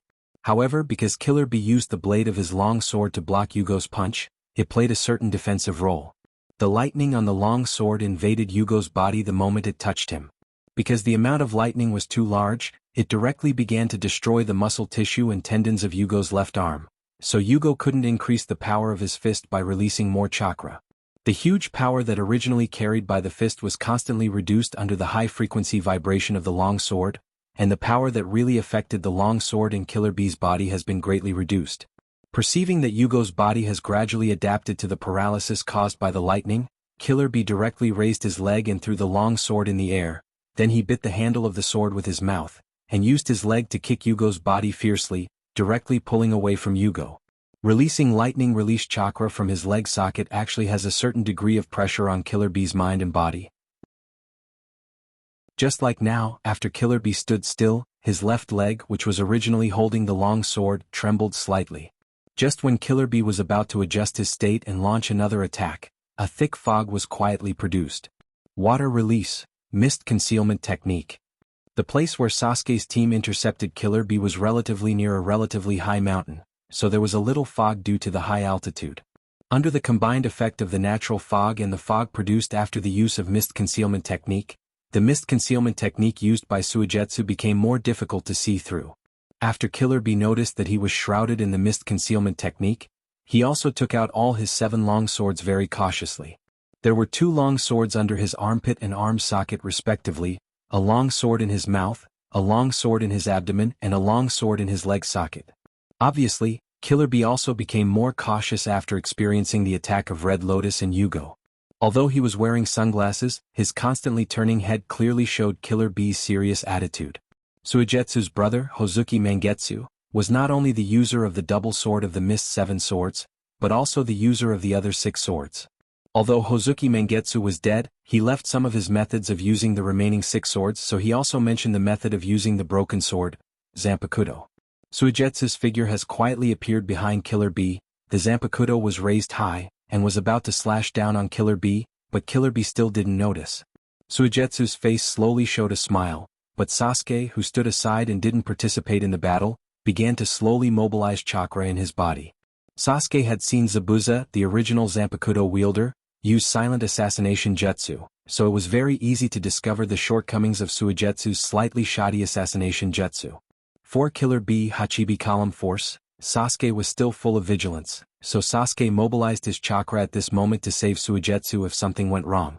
Sure enough, just when the Zanpakuto was about to attack Killer Bee's face with his back to Suigetsu showed a smile of success. Killer Bee's perception ability was indeed not very strong, but there was a Hachibi in Killer Bee's body that could be said to be born from chakra. Although he used silent assassination jutsu, Suigetsu didn't perfectly hide his chakra aura. At the moment when Suigetsu approached Killer Bee, Hachibi had already informed his man column force. Although it seems that Killer Bee is a careless person, we can't completely ignore Killer Bee's combat experience. He is now in a 1 versus 4 situation.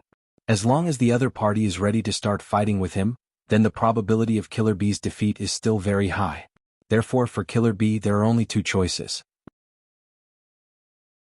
Either he tries his best to break through the encirclement of Sasuke's team and escape smoothly, or he concentrates his strength and starts to defeat the members of Sasuke's team one by one. Obviously, Killer Bee, who has his own pride, didn't choose the first option, escape, but began to look for opportunities to defeat the members of Sasuke's team one by one. And Suigetsu, who was already standing behind him and was discovered by him, isn't he the best target? Chapter 471. The powerful and violent Bijou chakra instantly covered Killer Bee's body, and under the joint control of Killer Bee and Hachibi, Killer Bee's body did not transform into Naruto's Yanbi mode. Killer Bee's body was now only partially Bijou, and the Bijou transformation was very complete. A huge octopus tentacle rushed out from behind Killer Bee. Suigetsu, who couldn't react in time, was directly wrapped in the huge octopus tentacle, struggling hard but to no avail. Killer Bee could naturally perceive that his octopus tentacle had captured the target, so lightning surged all over his body, stimulating his physical ability through lightning. Raitun Ninjutsu, Baron Egret Blade. The original Baron Egret Blade was a pure blade technique without using Bijou Chakra and Raitun Chakra to stimulate the body to enhance the power, but in order to speed up the battle process, Killer Bee used Bijou mode and Raitun Chakra on his blade technique at the same time. The 7 blades that Killer Bee used at that time were now ready to attack.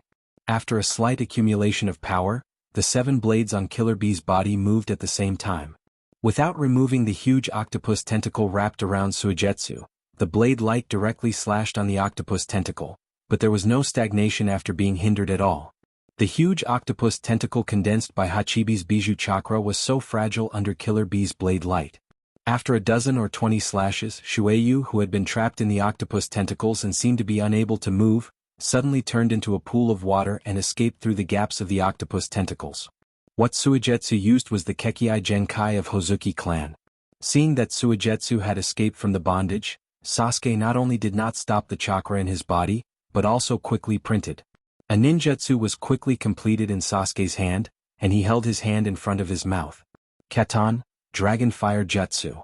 A B-class ninjutsu was released by Sasuke, but it was not launched toward Killer Bee but flew toward the sky. Suigetsu, Red Lotus, and Yugo immediately moved after discovering that Sasuke used fire release ninjutsu towards the sky. Suigetsu quickly lifted the mist concealment jutsu he just cast, and Yugo quickly distanced himself from Killer Bee. Looking at Killer Bee, Red Lotus quickly formed hand seals, and a ninjutsu was completed in an instant. Crystal Release, 8 Crystal Walls Formation. Huge pink crystal pillars stretched out from the ground. A total of 8 crystal pillars trapped Killer Bee in the middle. Killer Bee, who had just used his octopus tentacles to trap others, was now trapped by someone else. When he found that he was trapped, and Sasuke's 3 companions also distanced themselves from him one by one, Killer Bee's heart inevitably felt a sense of crisis. The strong sense of crisis made Killer Bee immediately begin to communicate with Hachibi in his body. A large number of Bijou Chakra was released by Hachibi, and Killer Bee's body gradually began to deform. One tail after another emerged from Killer Bee's back. 1 tail, 2 tails, 3 tails, 6 tails. With the continuous release of the Bijou's chakra, Killer Bee's body slowly swelled up. Cracks also began to slowly appear on the crystal walls of 8 Crystal Walls Formation. The hastily used 8 Crystal Walls Formation was slowly overwhelmed under the impact of Column Force, who had released Rokubi mode. Red Lotus was naturally the person who knew the state of the crystal walls. With a little anxiety and tension, Red Lotus looked at Sasuke. Sasuke didn't have any intention to respond to Red Lotus's gaze at this moment. His eyes, which had become 3 Tomo state, stared at the huge black cloud formed in the sky with constant electric currents surging in it. His hand quickly printed, and the highly compressed lightning chakra was formed in Sasuke's hand. He stabbed the lightning in his hand into the black thundercloud in the sky in the form of Chidori Einherjar. Because of the stimulation of the external lightning, the lightning in the black thundercloud became more violent. Feeling the changes in the thundercloud, Sasuke's eyes finally turned to Killer Bee's Bijou State, who was about to struggle out of the crystal wall. Divine Beast Patrol Kamui Descend. Raiten, Kirin? That's right, after seeing Nangong's summoned Beast Ryo's appearance in the sky, Sasuke developed a ninjutsu that used huge lightning power to attack the enemy. After this period of practice and research, Sasuke finally displayed the most powerful ninjutsu he could master now. Under the guidance of Chidori Einherjar, the lightning in the black thundercloud was drawn out. A slightly abstract Kirin stood in the air just like what Sasuke said just now. Divine Beast Patrol Kamui Descend. The Chilant's eyes swept across everyone on the ground mercilessly, as if a real mythical beast had descended upon them. Finally, Kirin put his eyes on Killer Bee, who was constantly releasing Bijou Chakra to break free from the crystal wall. A trace of disgust flashed in his eyes. It was strange that chakra and lightning condensed, but its eyes had emotions. Tear it apart, Kirin. Sasuke waved his hand fiercely, and as if he had received an order, Kirin jumped high. It rushed in the direction of Killer Bee like a predator. Although it was huge, it was extremely fast. Kirin almost hit Killer Bee's body in an instant. Whether it was the crystal wall that trapped Killer Bee or Killer Bee itself, they were directly submerged in the sea of lightning. Thunder and lightning continued to wreak havoc on the ground, and the ground was scorched black under the effect of the thunder and lightning. The thunderstorm-like scene lasted for nearly 10 minutes. No matter what kind of life it was, it would be difficult to survive such an attack, right? Feeling that the time was almost up, Sasuke also slowly dispersed the Chidori sharp spear in his hand. Although casting Kirin mainly relied on the natural lightning in nature, Sasuke still needed to consume a lot of energy to control Kirin's attack range. After 10 minutes, Sasuke's chakra was almost exhausted. When Sasuke withdrew the lightning, a feeling of weakness swept through Sasuke's body. Chapter 472. Seeing that Sasuke was obviously exhausted, Red Lotus and Yugo hurriedly wanted to run to Sasuke's side to support him. But Sasuke stopped his teammates' actions with a look. After all, it was still impossible to judge whether the enemy really lost his ability to move. So everything must be done with the mission. Red Lotus and Yugo naturally had a tacit understanding with Sasuke.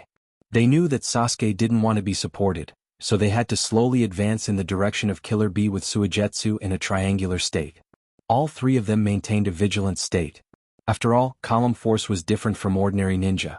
After such an attack, ordinary ninja must have lost the ability to resist, but Column Force had resistance and recovery ability far beyond ordinary people. Now is not the time to take it lightly.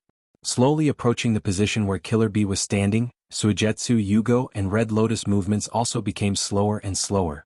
Without Sasuke's support, Killer Bee could only rely on the three of them if he still had the power to resist. In such a case, no matter how cautious they were, it was not too much. They exchanged glances with each other, and the three of them were finally less than half a meter away from Killer Bee's direction.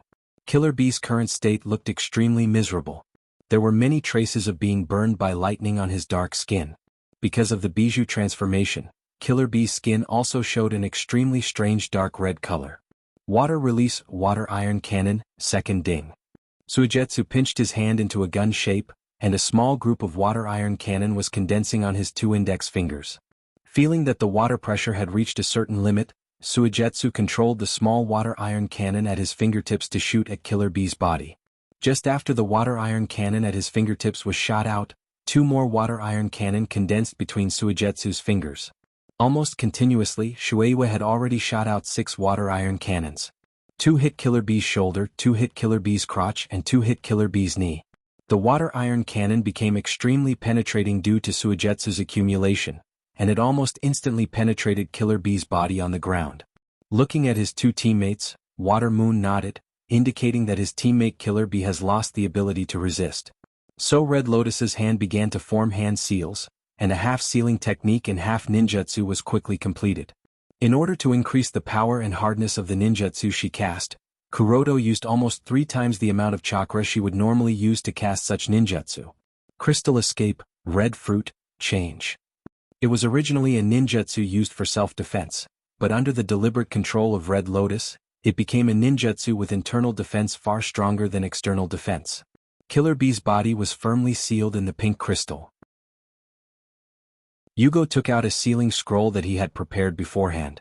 Killer Bee's body, which had become even larger after being wrapped in the red fruit, was sealed within the scroll.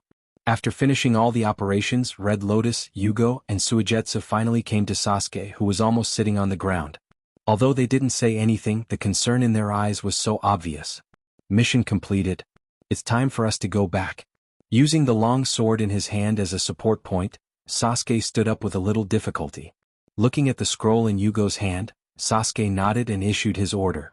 Turning around, Sasuke was just about to leave, but Suigetsu stopped in front of Sasuke, looking like he had something to say but didn't know how to say it. For his teammates, Sasuke has already regarded them as people he needs to cherish, so when he saw Suigetsu's hesitant look, Sasuke was not unhappy, but he said to Suigetsu with a little doubt, "What are you talking about? What's wrong, Suigetsu? Do you have something to say?" Hearing Sasuke's question, Suigetsu could only take a deep breath as if to stabilize his emotions and said to Sasuke, "Is what we are doing right now really right?" Very unusually, Suigetsu didn't show his usual rascal look this time, but looked at Sasuke with some seriousness. Obviously, this question has been in Suigetsu's heart for a long time. Before meeting with Hoodlum, Sasuke said to his 3 teammates that joining Akatsuki this time was actually to explore Akatsuki's intelligence as much as possible, and then find a way to destroy Akatsuki's plan. Originally, they thought that although they seemed to be dealing with Hachibi column force this time, as long as they didn't put in any effort, it would be better to make the appearance of defeat more realistic. On the one hand, this can save their own lives, and on the other hand, it can also be regarded as an indirect hindrance to Akatsuki's plan. But in the heat of the battle, Sasuke directly used his strongest ninjutsu. In this case, Red Lotus, Yugo, and Suigetsu couldn't go easy on them. After a battle, they actually caught Hachibi column force. Although they don't know how many bijou has been collected by Akatsuki, now that they have set their sights on the powerful Hachibi, doesn't it prove that Akatsuki has actually collected a lot of bijou? Their current behavior doesn't seem to be hindering Akatsuki's plan at all. Instead, it feels like they are helping the evildoers. Hearing Suigetsu's words, Sasuke naturally couldn't pretend that he didn't hear it. So after clearing his throat a little and adjusting his thoughts, Sasuke asked Suigetsu, "What do you think?" "Suigetsu, let's not talk about whether what we are doing now is helping the evildoers. I want to ask you a question first. What kind of people do you think Akatsuki's people are?" Although Suigetsu had some doubts, since it was a question asked by Sasuke, Suigetsu naturally couldn't ignore it directly. So Suigetsu could only search for all the information he knew about Akatsuki, carefully thinking about Sasuke's question, and then said to Sasuke, "They are a group of lunatics with powerful strength and paranoid thinking." Trying hard to compare the information he knew with the vocabulary in his mind, Suigetsu found that it seems that only lunatics are suitable for Akatsuki's members. Isn't it a group of lunatics who attempt to subvert the ninja world and make the ninja world break out the largest battle? Indeed, they are a group of lunatics. Hearing Suigetsu's words, Sasuke slowly nodded, but then turned to Suigetsu and said, "But they are not only a group of lunatics, such a group of lunatics is not only powerful but also ruthless. So they also have intelligence beyond ordinary people. If we don't work hard, if we perfunctorily perform the task they give us, do you think they won't find out with their intelligence? These people's goal is the 9-tailed beast. Even if we really help them collect the 8-tailed beast, so what? As long as the last-tailed beast is missing, their plan will not be successful. And 9 tails, I believe they will have no way to get it." For some reason, when talking about 9 tails, Sasuke's eyes suddenly flashed with a ray of confidence. Sasuke believes in Woodleaf, believes in Nangongje, and believes in the blonde boy who has the most dazzling smile since childhood.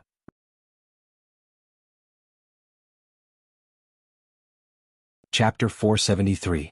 Ah! What the hell is this? Jiraiya looked at the 3-centimeter thick stack of documents in his hand. The veins on his face were bulging. It looked like he wanted to tear the documents in his hand into pieces. However, Jiraiya didn't dare to tear this document to shreds as he thought, because this document involved many conflicts between clans in Konoha, big and small. These things need to be coordinated by Hokage. Now that Watergate is practicing Sage Mode in Mount Myaboku, and the qualifications of the Shadow Clone Jutsu and Nara Shikaku are not enough to convince these conservative clans. This kind of thing can only fall on Jiraiya and Tsunade. Such a thing involving all kinds of interests is like a mess in front of Jiraiya, and his wife Tsunade is dealing with another thing with Shizen, so when Jiraiya just got the document he didn't ask Tsunade to help him look at it. Finally, he couldn't hold back the anxiety in his heart and shouted at the ceiling. Shizen raised her head and looked at Jiraiya, who was roaring towards the sky. She took out a small notebook from her arms and gently drew an ink mark on it. Looking at the small notebook in Shizen's hand, it's not difficult to see that there are several pages of densely drawn letters on it. Obviously, as long as Jiraiya has such an uncontrollable emotion, it will be recorded by Shizen. Maybe this is something Shizen does to comfort him when he's bored. Hearing Jiraiya's wail, Tsunade can only put down the document in her hand and slowly walk to Jiraiya's side.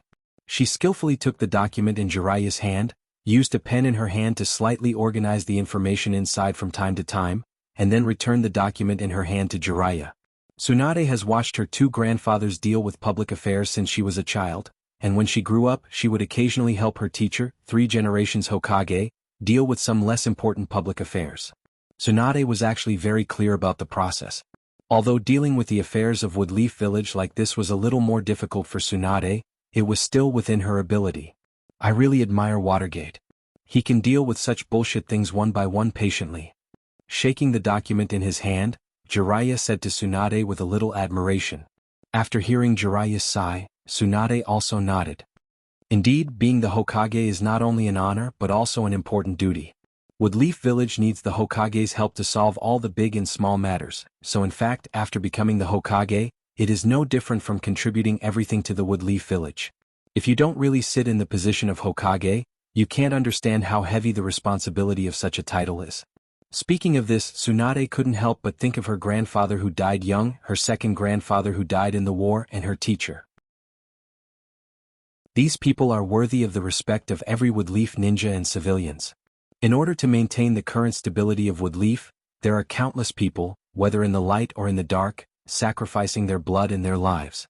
Just as Tsunade, Jiraiya, and Shizen sighed together about the duties and obligations of Hokage, a figure quietly appeared in the sky of Woodleaf. Wearing the uniform of the Akatsuki with a black background and red clouds, Pain, with orange hair, was overlooking the panoramic view of Woodleaf like a god at the moment. With Rinnegan, Pain's vision was naturally very strong. Although he was high in the sky, the scene inside Woodleaf could still be seen very clearly. The pedestrians and ninjas coming and going in the streets of Woodleaf naturally had no way to find a powerful ninja with sage eyes suddenly appeared above their heads. They were still busy with their own things. But these people all had something in common. Their faces were filled with happy smiles. They were happy that they lived in Woodleaf, and they were happy that they could fight for their dreams. Woodleaf. Pain looked at Woodleaf. Although his eyes were cold, there was a hint of hope and envy. In the war-filled ninja world, only Woodleaf can maintain such peace and calmness. Such a life is worthy of envy, but the people who have such a life also have to bear the same sin. It is a sin to enjoy such a life alone. I, Pain, as a god walking in the world, judge you guilty. Pain slowly opened his hands, and chakra continued to condense in Pain's hands. A little black halo slowly formed in Pain's palms. If Jiraiya was here, he would definitely find that Pain was using his unique ability called Shinra Tensei at this moment. But at this moment, the chakra condensed in Pain's body was far more powerful than the Shinra Tensei that Jiraiya had experienced before.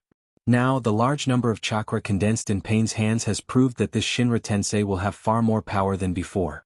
Konoha has a defensive enchantment around it. As a village's guard enchantment, Konoha's enchantment naturally has various functions, and the detection of chakra is naturally one of the functions that can't be ignored.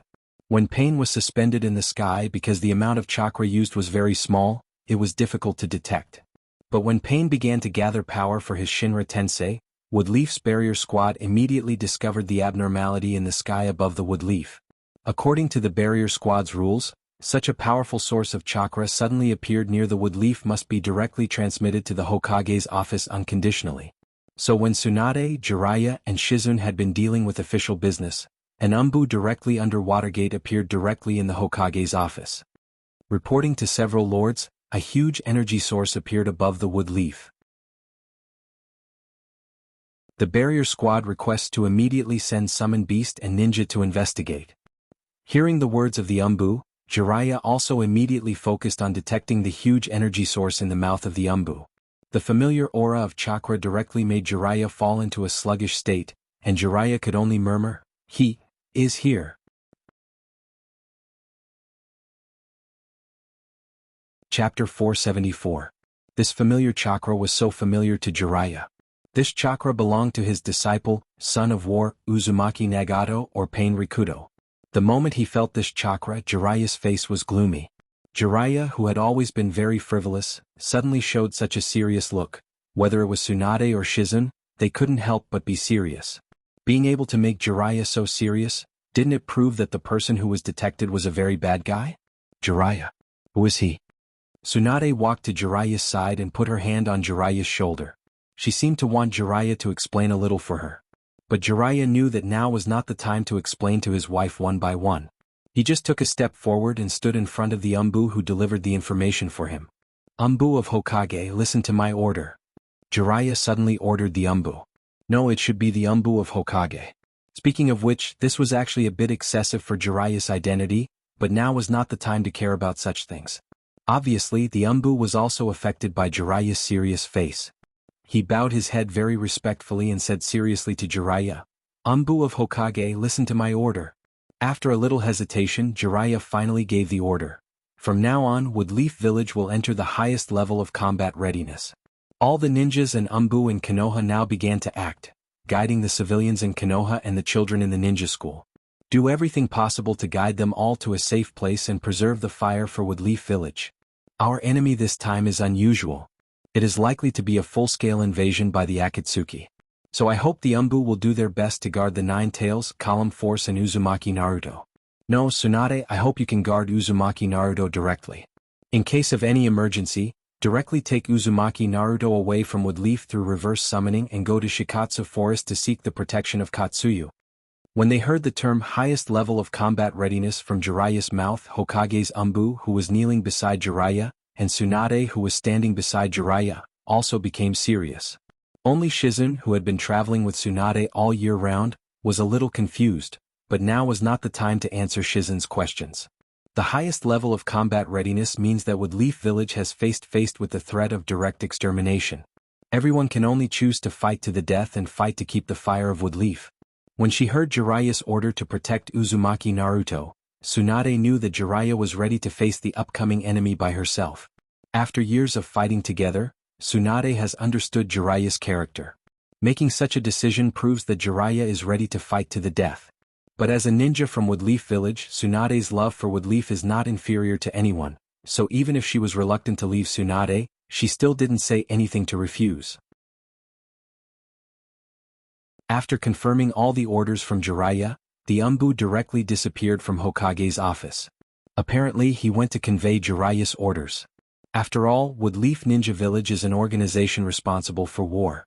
When encountering special situations, their response is very poor. From the time the Umbu left Hokage's office to the time the whole village acted, it was only a minute or two. "Be sure to live, promise me." Tsunade stood beside Jiraiya and said to him very seriously. After decades of getting along, the feelings between Jiraiya and Tsunade are difficult for ordinary people to understand. Even the reason why Tsunade has been unwilling to accept Jiraiya before is partly because the feelings between the two of them are so deep that Tsunade is reluctant to let any unpredictable changes happen between the two of them. In the face of life and death, all the disguises are taken off. In Tsunade's eyes, there is only deep love and inseparable attachment to Jiraiya. Such emotions were naturally seen by Jiraiya. He reached out and held Tsunade's hand tightly. Jiraiya said to Tsunade seriously, "Don't worry, I will come back. I still have so many agreements with you and I still owe you so many promises. If I just let go." Before Jiraiya finished speaking, Tsunade directly pressed his mouth. Tsunade shook her head. Obviously, she didn't want Jiraiya to say anything bad before the war begins. Understanding Tsunade's meaning, Jiraiya slowly shook his head, took Tsunade's hand off his mouth, didn't speak, just nodded very seriously. At this moment, all words seemed to have become pale. The two of them only looked at each other for a long time.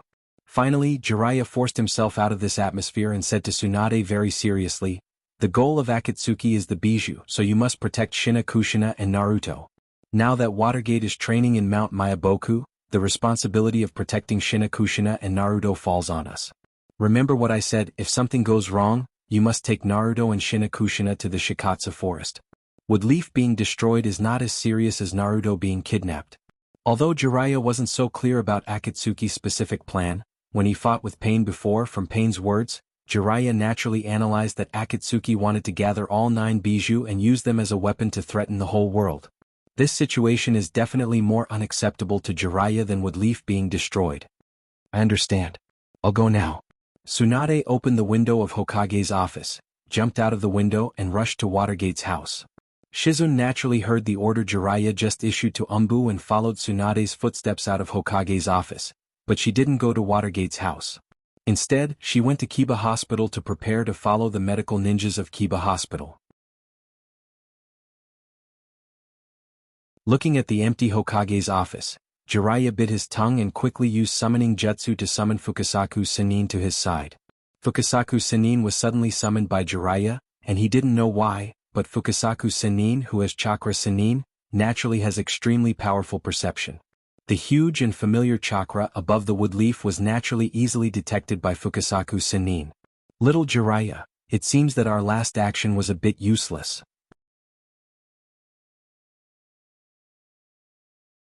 Chapter 475. So, little Jiraiya, it seems that you didn't call me here to ask me and my wife to help you enter Sage Mode. Fukasaku Sannin looked around him and didn't see any trace of his wife, Shima Sannin. Fukasaku Sannin knew that Jiraiya didn't seem to summon him to enter Sage Mode. As an old man who has lived for a long time, Fukasaku Sannin naturally quickly understood Jiraiya's mind, so he said to Jiraiya, "It seems that you plan to fight against Pain alone?" Jiraiya naturally didn't intend to hide his thoughts in front of Fukasaku Sannin. He nodded and said to Fukasaku Sannin, "Last time I used Sage Mode with you two to invade Amigakure. In such a situation, Pain was still able to save his life. He even recovered his strength in this short period of time, and now he appeared directly above Woodleaf. This proves that he has found a countermeasure to deal with Sage Mode or my Sage Mode. So if I let you two enter Sage Mode with me to fight against Pain, it will still be a situation of 9 deaths and 1 life. In this case, I can't let you two take risks with me. Minato is still practicing Sage Mode in Mount Mayaboku. He still needs the help of the two of you. Watergate is the hope against Akatsuki. I'm just a slightly rotten old man. It's enough to do my last part for Woodleaf and Ninja World, isn't it?" Listening to Jiraiya's words, Fukasaku Sannin also noticed Jiraiya's will to die. Jiraiya is obviously ready to appear for Woodleaf and Ninja World. Such an idea is difficult to change even if Fukasaku Sannin says more, isn't it? Since he can't change Jiraiya's will to die, Fukasaku Sannin didn't want to say so much to persuade Jiraiya. Instead, he led the topic to Watergate, who was still practicing in Mount Mayaboku. "Don't worry, Jiraiya. Watergate has now cultivated Sage Mode to the final stage. During this period of time, Watergate has been working very hard. His talent is also very amazing. Although he hasn't completely completed the practice of Sage Mode, from the current signs, the Sage Mode that Watergate has practiced is very perfect. I'm just saying, if you can delay Pain long enough, then Watergate is very likely to succeed in practicing Sage Mode and return to Woodleaf." Jiraiya naturally didn't doubt Fukasaku Sannin's words, but Jiraiya was still very worried. "Immortal, please don't tell Watergate about Woodleaf's current situation. Since he has already reached the final step of cultivating Immortal Mode, he naturally can't let all his previous efforts go to waste. I will also try my best to ensure that the shadow clone he left in Woodleaf doesn't have a chance to pass the information to his main body. Please grant me this, may be my last wish." Jiraiya, who knows that he is about to face a situation where there is no chance of survival, still thinks about his disciple in the end. Fukasaku Sannin was also a little speechless for a while. An inexplicable emotion was brewing in Fukasaku Sannin's heart. This emotion made Fukasaku Sannin feel very uncomfortable. "Little Jiraiya, remember my words, don't be so desperate. As long as you can delay long enough, there is still a chance to turn the tables. Don't give up your life so easily, do you understand what I mean?" Fukasaku Sannin looked at Jiraiya very seriously. From the bottom of his heart, Fukasaku Sannin didn't want Jiraiya to sacrifice himself, so before leaving, Fukasaku Sannin still told Jiraiya not to give up his life easily. Watching Fukasaku Sannin turn into a cloud of smoke and disappear in front of him, Jiraiya was just about to move to seal Watergate's shadow clone in Woodleaf, so that Watergate couldn't get the information that Woodleaf was invaded, but a strong vibration suddenly appeared. Pain, who was suspended in the air, looked down at Konoha under his feet as if he was looking down at ants. He opened his hands and embraced the whole sky like a god embracing the world. With a tone of indifference and undeniable majesty, a short word came out from Pain's mouth: Super Shinra Tensei. Directly below Pain, a powerful repulsive force was generated on the ground. It was like a heavy hammer constantly hitting everything around him, whether it was the ground or the buildings. They were constantly smashed and then pushed by the repulsive force. A torrent formed by the wreckage of the houses and the soil suddenly appeared, the pit on the ground became bigger and bigger, and the range of wood-leaf destruction also became larger and larger. The strong vibration that Jiraiya just felt came from Pain's ninjutsu, Super Shinra Tensei, which was beyond common sense. Jiraiya immediately escaped from the building where Hokage's office was located and jumped a few times to the shadow rock at the commanding height of wood-leaf. Looking at the huge attack range that seemed to be constantly expanding, Jiraiya only felt his heart trembling. This is the place where he grew up. Although he left for many years, some changes have happened in many places. But when Jiraiya walked on wood-leaf, he always felt a familiar feeling. Wood-leaf is his home. But his home was directly reduced to such a broken state under the attack of others? A flame full of anger and sadness burned in Jiraiya's heart, making Jiraiya's hatred for Akatsuki and Pain become stronger. They have touched one of the biggest taboos in Jiraiya's heart. At this moment, Jiraiya had no intention of blocking the news from Watergate and helping Woodleaf Ninja rescue. Jiraiya just wanted to find Pain quickly and use his fist and ninjutsu to let Pain know how fierce the flame in his heart was. Burn Pain's body with the fire of his heart. Pain, who was floating in the sky, seemed to feel that his ninjutsu had caused enough effect. Although he could more than double the attack range, this was not Pain's purpose. Capturing the Kyuubi's Jinchuriki is the real purpose of invading Konoha. Before that, he must ensure that he has enough power to fight against the Kyuubi's Jinchuriki, or the Kyuubi's own power. So Pain manipulated the gravity to let his figure fall slowly. After a while, he was already standing on the ground that had been destroyed and turned into ruins. Chapter 476. Looking at the ruins in front of him, Naruto couldn't react in time. Just a moment ago, everything was so normal. He stayed at home and chatted with his mother casually. But suddenly, a violent vibration came from the ground. Lascivious Sage's wife, Tsunade, suddenly appeared in his house, and without any explanation she took his mother and himself to the periphery of Konoha. Behind them, the torrent formed by the ruins spread like a tide. His house and the familiar streets around his house were destroyed in an instant. On the way to evacuate, Naruto saw many of his neighbors were crushed under the ruins. Naruto knew that his neighbors were ordinary people, and it was impossible for them to get out of the huge concrete slabs. How Naruto wished he could help his weak neighbors out of their predicament, but when Naruto was about to take action, he was stopped by his mother and Tsunade at the same time. If it was according to Naruto's usual character, no matter who stopped him, Naruto would definitely save those who needed to be saved. But maybe it's the terrifying scene that suddenly appeared in front of him, or maybe it's the serious look of his mother and Tsunade, or maybe it's the fear in his heart that can't be dispelled. Naruto can only run around like a mouse trying to survive. He doesn't know what's going on, but Naruto can only run around like a mouse trying to survive. Shinakushina, I will send you and Naruto to the Shikatsu forest. Katsuki will be responsible for the safety of the two of you. Now for Woodleaf, these buildings, these ninjas aren't as important as the two of you. You must ensure your own safety, do you understand what I mean? Tsunade looked at Shinakushina and said seriously. When Tsunade said Naruto's name, Shinakushina dug out some important information that Watergate occasionally revealed to her.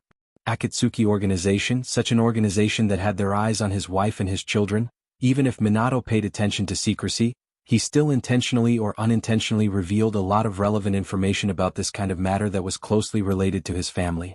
Don't worry, Tsunade-sama. Now that Watergate is not in the village, the task of protecting the village can only be handed over to you and Jiraiya-sensei. Please pay attention to your own safety.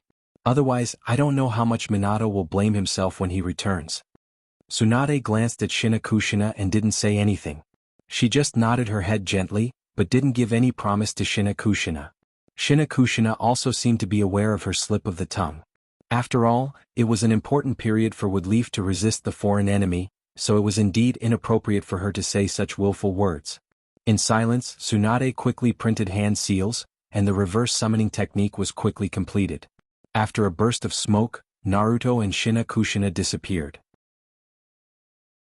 Tsunade looked at the center of the destruction, and two figures were faintly visible. Tsunade really hoped that she could reinforce Jiraiya, but now the place that needed her most was not the center of the battlefield but Kiba Hospital. This sudden attack, like a natural disaster, must have caused a lot of injuries to Konoha's civilians and ninjas. He must do his best to help these injured people recover from their injuries and face the possible invasion in the future. After meeting with many medical ninjas in Kiba Hospital, Tsunade immediately summoned a large number of slugs, so that each medical ninja had at least one slug clone. As long as they encountered a troublesome injury that was difficult to solve, these medical ninjas could put the slugs on the seriously injured person, and Tsunade would remotely use her own medical ninjutsu to treat these seriously injured people. Pain, although I knew that you would invade Konoha one day, I didn't expect that this day would come so soon. Jiraiya looked at Pain standing opposite him and said with a slightly dignified expression, "But I didn't expect you to be so ruthless. Although there are many ninjas in Woodleaf, there are many civilians who can't guarantee their lives. Do you know how many civilians will be injured or even lose their lives with such a large-scale attack? Pain, is this your so-called way to save the ninja world?" In Jiraiya's ears, it seems that the sound of injured people and the sound of blood gushing out of the dead people constantly echoed. It's not that Jiraiya hasn't seen a bloodier scene, but such a large-scale slaughter of civilians is extremely rare in the ninja world. Most ninjas will follow the unspoken rule of not hurting civilians as much as possible, but this time Pain did too much. Such an excessive action is unacceptable to Jiraiya, and it made Jiraiya angry. But hearing Jiraiya's angry question or reprimand, Pain didn't seem to be moved at all. He looked at Jiraiya and said coldly to Jiraiya, "For long-term peace, what's wrong with making such a small sacrifice?" Pain's plain tone made Jiraiya even angrier. "Who do you think you are? You can treat the lives of such people as a number, as a sacrifice that can be abandoned at will. Who am I?" Pain looked at Jiraiya and said very indifferently, "I told you a long time ago, I am a person who walks in the world on behalf of God. In other words, I am God." Jiraiya originally wanted to let Pain or Nagato know that what he did was not a good thing before he started, but the more he talked about Pain's attitude of treating human life as nothing, the angrier Jiraiya felt.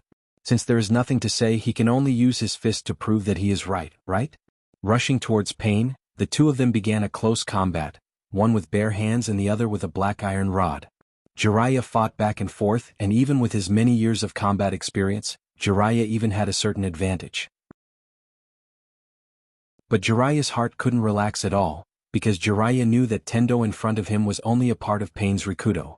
There are more forces that have not been taken out by Nagato, or they are fighting in other places of the Woodleaf. Such a guess appeared in Jiraiya's heart, making Jiraiya more and more anxious. Chapter 477. While Jiraiya and Pain were fighting, Tsunade used the slug clone she summoned to heal the injured civilians and ninjas in the Woodleaf. In a slightly remote corner of the Woodleaf, it looked so abrupt at this moment. This was because the surroundings of the mansion were clearly in ruins, but the mansion didn't seem to be damaged at all. If one took a closer look at this house that was out of place with its surroundings, it wouldn't be difficult to discover that this house was covered by a thin layer of barrier. A kind of power from the heaven and earth seemed to be under the control of someone to protect this house. This courtyard was Nangongja's home. Naturally, Nangongja, who could also control natural energy, had already sensed Pain's presence when he appeared above the Woodleaf and began to accumulate energy. However, Nangongja did not choose to rush to Woodleaf's aid. Instead, he hurriedly brought his family back to his home. After arranging Nangong-ro, Mashiro and Little Linger to a relatively safe place in his house, Nangongja stood in his courtyard and stuck his tribulation sword in the middle of the courtyard. Channeling a large amount of natural energy into the defensive formation he had set up around the courtyard earlier, it was amplified by the natural energy. The originally extremely powerful formation was almost 300% effective. Even Tendo Pain's Super Shinra Tensei could only shake the defensive formation a little. The door of Nangongja's house was slowly opened from the inside as if they had sensed that the sudden calamitous attack had ended. Mashiro cautiously peeked his head out from the door, as he asked Nangongja, who was standing in the courtyard, "Gong, what's the situation?" As soon as he finished this sentence, Mashiro saw the ruins piled up like a mountain outside his house because he was standing at a slightly higher position. Although Mashiro can be considered to be experienced and knowledgeable, he usually saw a scene of dozens or hundreds of people fighting at most. Compared to this scene of blood and wailing everywhere, it was simply a small thing. Mashiro lightly covered her mouth, as if she was trying to suppress the scream that was about to come out of her mouth. But after hearing Mishiro's question, Nangongja still looked at the empty place in front of him with a serious face. He didn't look back, but his tone was extremely serious as he said to Mishiro. "Mishiro, go back now, take Mishiro and little Linger to the basement I prepared for you." He immediately activated all the formations in the room. Immediately. Now. Nangongja's sudden order caught Mishiro off guard. But after a long time of relying on Nangongja and respecting Nangongja's orders, Mishiro instinctively rushed into his house, bringing little Linger and Mishiro to the mysterious basement that Nangongja usually wouldn't let them enter. Mishiro didn't know how powerful this basement was, but Nangongja was very clear about it. When Nangongja first subdued the Blood Garment Pavilion and returned to the Wood Leaf, Nangongja was actually worried about whether the Wood Leaf could completely guarantee the safety of his family. So after Nangongja gained the ability, he referred to various ancient books and secret techniques from the Blood Garment Pavilion and built a secret room for himself in his house. This secret room wasn't big, but Nangongja carved at least a few hundred defensive and counterattack formations in it. As long as all the formations were activated, Nangongja might not be able to forcibly break through them even if he used all his strength. He might even be seriously injured due to the various formations. This was the last resort Nangongja prepared for his family. If there was something he couldn't solve, Nangongja would use all his strength to directly activate the spatial jump formation carved on the outside of this secret room. He would directly transfer this secret room to the Lion Clan's alternate space. He believed that this would ensure the safety of his family, right? Knowing that he had nothing to worry about, Nangongja finally slowly pulled out the long sword he stabbed into the ground and pointed the tip of his sword at an empty space in front of him. His words were cold and sharp. Nangongja slowly said, "That's right. Since you're here, then show yourself. In front of a swordsman, all dirty tricks are laughable." That's right. Nangongja felt that someone had invaded his home. That's why he immediately let Mishiro bring little Linger and Nangongro to the secret room he had prepared. On one hand, it was to ensure the safety of his family, on the other hand, it was to make himself less restrained in battle. After Nangongja's voice fell, the space in front of him slowly distorted. A figure wearing a whirlpool mask and a black uniform with red clouds stood in front of Nangongja. Only one of his eyes was revealed as he looked at Nangongja with a smile that wasn't a smile. Hoodlum. Regarding the information of Akatsuki organization, Nangongja had always personally checked it. Regarding this person who had suddenly appeared in Akatsuki organization, and there was almost no other information about him, Nangongja was also very cautious. Because in Nangongja's view, Pain or Nagato wasn't the kind of person who was particularly good at scheming. In the eyes of such a person who regarded himself as God, perhaps no amount of scheming was more useful than his ability to surpass the common people. But in these years, the Akatsuki was silent, and even used a lot of dirty tricks to seize benefits for themselves. Such things didn't sound like something Pain would do. Therefore, Nangongja boldly guessed that perhaps there was a person who was good at scheming in the Akatsuki, giving advice and strategizing for Pain in the Akatsuki. And after Hoodlum appeared, this guess became more and more trustworthy. But Nangongja didn't have time to confirm all of this. Hoodlum had already appeared in front of him. The obvious spatial fluctuations were enough to prove that Hoodlum was a person who was proficient in spatial ninjutsu. This was really a headache. As someone who understood Watergate and had touched the surface of spatial abilities, Nangongja fully understood how difficult and terrifying it was to deal with a person who was proficient in spatial ninjutsu. For such a person, challenging someone of a higher level and insta-killing someone was simply a common occurrence. There was nothing to be surprised about.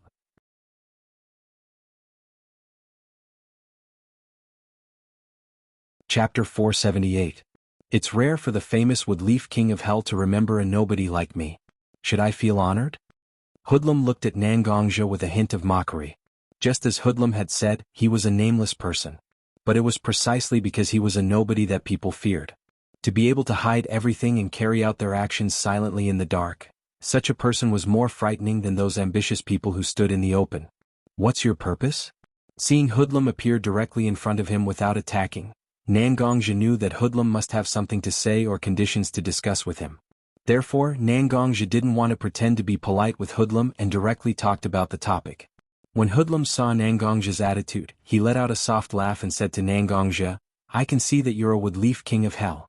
Even though you're called the Woodleaf King of Hell, I can see that you're not brainwashed by the Woodleaf King of Hell. You don't see the Woodleaf King of Hell as everything you want to protect. After Pain attacked, you didn't respond to the Woodleaf King of Hell's call and chose to stay at home to protect your family. Nangongja didn't want to deny Hoodlum's words. After all, even though Nangongja occasionally helped the Woodleaf King of Hell, it was because the Woodleaf King of Hell paid a price. Or rather, it was because Nangongja felt like it. Nangongja was never a person who would sacrifice his life to protect the Woodleaf King of Hell.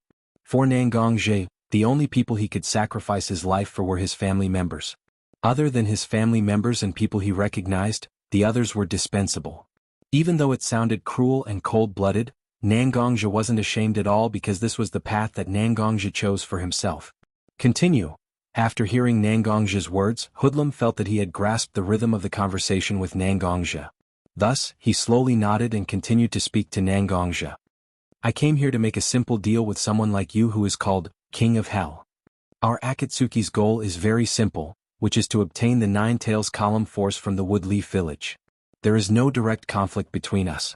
I came here to see you in the hope that you won't have any direct conflict with us during this period. After all, as the head of the Blood Pavilion who cultivates internal chi, you don't have much of a relationship with us ninjas. Continue living your life of Hell's life. Continue to enjoy your indifferent life. Hoodlum Nangongja Nangongja King of Hell. King of Hell. In the past, when Nangongja wasn't that strong in order to make a living, Nangongja was in the limelight. However, when Nangongja's strength and influence started to expand, Nangongja didn't show much ambition. On the contrary, he seemed to like living in seclusion in his own home and didn't have too much entanglement with others. Therefore, Hoodlum aimed at this point and raised his request. This kind of situation wouldn't harm Nangongja's interests and would be beneficial to him. Wasn't this exactly what the two of them wanted? Originally, Hoodlum thought that Nangongja would gladly accept his conditions. However, he discovered that Nangongja didn't loosen his grip on his sword. Instead, he tightened his grip on it. Hoodlum's brows under his mask frowned. What did he say to provoke Nangongja? Hoodlum, just as I expected, you are a qualified schemer and politician. It seems like before you came looking for me, you did a lot of research to understand my temperament and personality. Then, you came up with suitable words to persuade me to agree to your request. Perhaps all of this seems natural to you, right? After all, I don't have any feelings for Woodleaf, and I don't care about those who aren't familiar with me. However, you guessed wrong. You shouldn't use my family's safety to threaten me, or my friends' lives to threaten me. Your words are very careful, but I can still hear the danger in you and your unscrupulous attitude. The more you say, the more obvious your attitude is. I don't mind others analyzing my character, but I don't like people making decisions for me even more. Since you have become a huge threat to my family and myself, then eliminating all threats has always been my favorite way of doing things. What Nangongja said was illogical, and even sounded a little unreasonable like a bandit. But after thinking about it carefully, it wasn't difficult to find that Nangongja's actions were actually in line with Nangongja's usual behavior. However, these emotional changes in Nangongja's heart were meaningless to Hoodlum. Hoodlum could analyze Nangongja's character, but there was no way to control Nangongja's thoughts, or control Nangongja's soul. It was really troublesome. Seeing Nangongja's expression of wanting to get rid of him, Hoodlum could only say this once again. Why do people nowadays like to do things that don't conform to common sense? Itachi was already dead, but Sasuke didn't evolve Manjikyu Sharingan as he expected.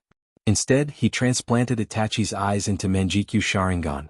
And Nangongja, who was standing in front of him, was even more out of his expectations. Obviously, there were no conditions that could threaten Nangongja's interests, but Nangongja didn't hesitate to start a war with him. At this moment he looked like he was full of fighting spirit.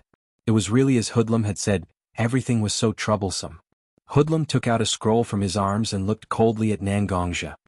Originally, everything was negotiable, but since you're so uncooperative, in order to prevent you from becoming a threat to my future plans, it's better for me to eliminate you directly. Hoodlum tore open the scroll in his hand, and two clouds of smoke appeared next to him. After the smoke dissipated, two doppelgangers of the six paths appeared before Nangongja. They had orange hair and wore black uniforms with red clouds on them. Their faces were densely packed with black iron rods that would make one's hair stand on end.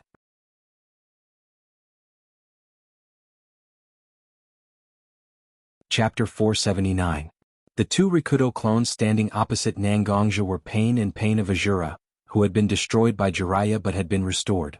These two Rikudo clones were chosen by Pain and Hoodlum after careful discussion. They were the two most effective clones to deal with Nangongja, aside from Pain of Tendo. Rendo was good at close combat. Coupled with his special ability to extract souls, Rendo was a big killer in close combat. On the other hand, Nangongja himself was a martial artist who cultivated internal strength. Although he also had a long-range and close-range attack like Sword Chi, he would still choose to engage in close-range combat due to his instinctive attacking methods. Therefore, the human Dao was actually very suitable to deal with Nangongja's six-paths doppelgangers. Pain of Azura was a long-range attacker who was good at using a variety of firearms. The barrage of bullets and the range of missiles were also very troublesome for an internal strength practitioner like Nangongja. Although the damage of bullets and missiles was limited for Nangongja, they could still play a role in restraining him. If Pain of Tendo could also participate in this battle, he could use his gravity and repulsion to control Nangongja's movements. He could then form a circle with Rendo and Pain of Azura to suppress Nangongja. However, this attack on Wood Leaf wasn't to eliminate Nangongja, but to capture Nine Tails. Therefore, Pain naturally had to focus more on Naruto. Even the two Rikudo clones summoned by Hoodlum were only a backup plan. The best situation was naturally for Nangongja to accept Hoodlum's suggestion, but Hoodlum didn't seem to be ready to show his true strength, so Nagato decided that if things didn't work out, he could only transfer two Six Paths clones from the already compact combat force to cooperate with Hoodlum to restrain Nangongja. After a short moment of sluggishness, the Rikudo clones began to observe their surroundings. When Pain saw Nangongja standing in front of him with a face full of battle intent and a black longsword in his hand reflecting a different kind of brilliance under the sunlight, his expression was still very calm. However, he couldn't help but say to Hoodlum in a helpless tone, "Don't worry. It seems like your plan has failed. Scheming is just a small matter. In the end, you still need to use force to solve all problems." Being ridiculed by Pain of Rendo, Hoodlum didn't show much disappointment. After all, Hoodlum had a certain degree of vigilance against Pain. After Pain's two Rikudo clones appeared, Hoodlum didn't act as confident as he did in front of Nangongja. "I don't know how this Nangongja's brain works. It's obviously a win-win proposition, but he rejected it. I can't do anything about it." After saying that, Hoodlum even spread out his hands to show his helplessness. If Pain didn't know that collecting tailed beasts was one of Hoodlum's firm goals, he might have thought that Hoodlum was deliberately provoking Nangongja so that Nangongja could wear down his strength. Such a sinister idea seemed a bit inconceivable. After all, how could there be internal strife in the face of a powerful enemy? But Pain, who knows Hoodlum very well, can tell everyone very seriously that according to Hoodlum's usual behavior, this kind of thing is just child's play. Scheming, eloquence and other things are as simple as eating and drinking for a person like Hoodlum. As long as it's to achieve his goals, there's no price that Hoodlum can't pay, no dignity that Hoodlum can't abandon, and no means that Hoodlum can't use. Pain doesn't know what kind of environment created such a person like Hoodlum, but Pain has a deep fear of such a person who is temporarily his ally. As for the legendary Uchiha Madara that Hoodlum has been talking about, Nagato didn't believe it from the beginning. How could a person who can pacify the war of the shinobi world with his own strength and establish Wood Leaf Village with the shinobi god Senju Takuma be such a person who only knows how to scheme? Just when Hoodlum and Pain were looking at each other, Nangongja's voice broke the strange atmosphere between Pain and Hoodlum. "I say, are you done yet? I generously let you gather your strength. I want to see what kind of powerful ninja the Akatsuki's god, and the one behind the scenes is. But your affectionate gaze makes me wonder if there's something wrong with your orientation?" Nangongja's tone was filled with indescribable disgust and disdain. It seems that in Nangongja's heart, Hoodlum and Pain may have cooperated because of each other's twisted orientation. Although they knew that Nangongja deliberately used such words to anger the two of them, making them lose their minds in the following battle. But Hoodlum and Pain were still angered by Nangongja's words. Needless to say, how could a person who regards himself as a god accept a mortal questioning him? Although Hoodlum's face was covered by a mask, it was obvious that Hoodlum's aura was fluctuating at the moment, fully showing that his heart was not calm at all. He also had a woman he loved the most, and even his current actions could be said to be for the sake of his beloved woman who had left this world. For Hoodlum, this person was a taboo that no one could touch. Although Nangongja's words had another meaning, it was still unbearable for Hoodlum. Courting death. Although the two of them were still suspicious of each other because of Nangongja's intentional words, They joined forces and simultaneously declared their intention to attack Nangongzhi. Looking at Rin Jiandao and Hoodlum charging toward him, as well as the densely packed gun and cannon muzzles on Azura's body, the corners of Nangongzhi's lips curled up slightly. How long has it been since I last fought with my full strength? Although Nangongzhi really liked to stay at home and spend his days with his family, as a martialist, Nangongzhi's blood was also filled with the desire to fight. Nangongzhi's body actually started to tremble from excitement when the three people who were at or above the shadow level launched their attacks at him at the same time. His blood was boiling at this moment.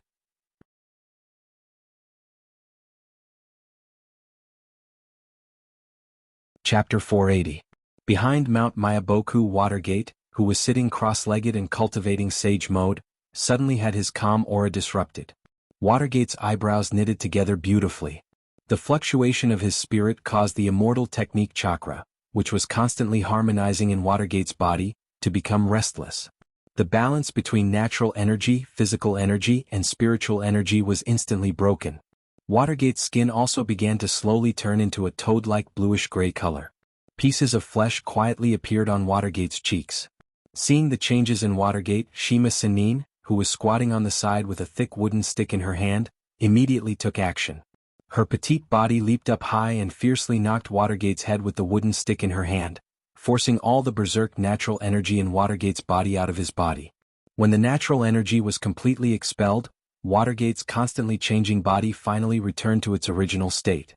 When the natural energy in his body was forcibly expelled due to his failure to harmonize the natural energy, some of his physical energy and spiritual energy would also be expelled from his body. Therefore, Watergate's face had become somewhat pale, and he seemed to be somewhat weak.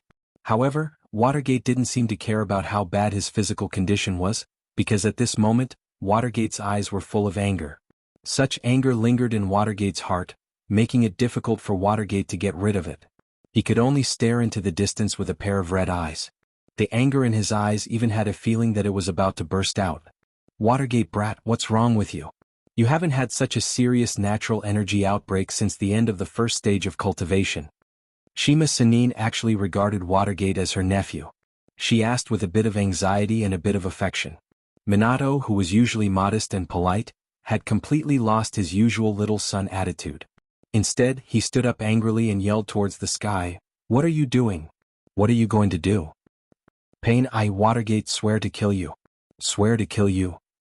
Seeing Watergate's abnormal appearance, Shima Sanin's eyes were full of worry. When she heard Watergate say the name Pain, Shima Sanin couldn't help but have a feeling of fear in her heart. As if something bad had happened, she wanted to go forward and say something to Watergate to calm him down. However, when Watergate was meditating, Fukasaku Sanin, who was suddenly summoned, appeared behind him and put his hand on his wife. Fukasaku Sanin's body. Obviously, Fukasaku Sanin already had a plan in his heart. After shouting a few times towards the sky, Watergate seemed to have finally calmed down the excitement in his heart.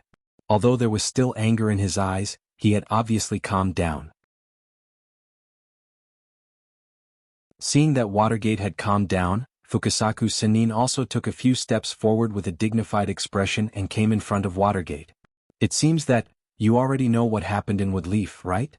When Watergate heard Fukasaku Sanin's words, he immediately stared at Fukasaku Sanin.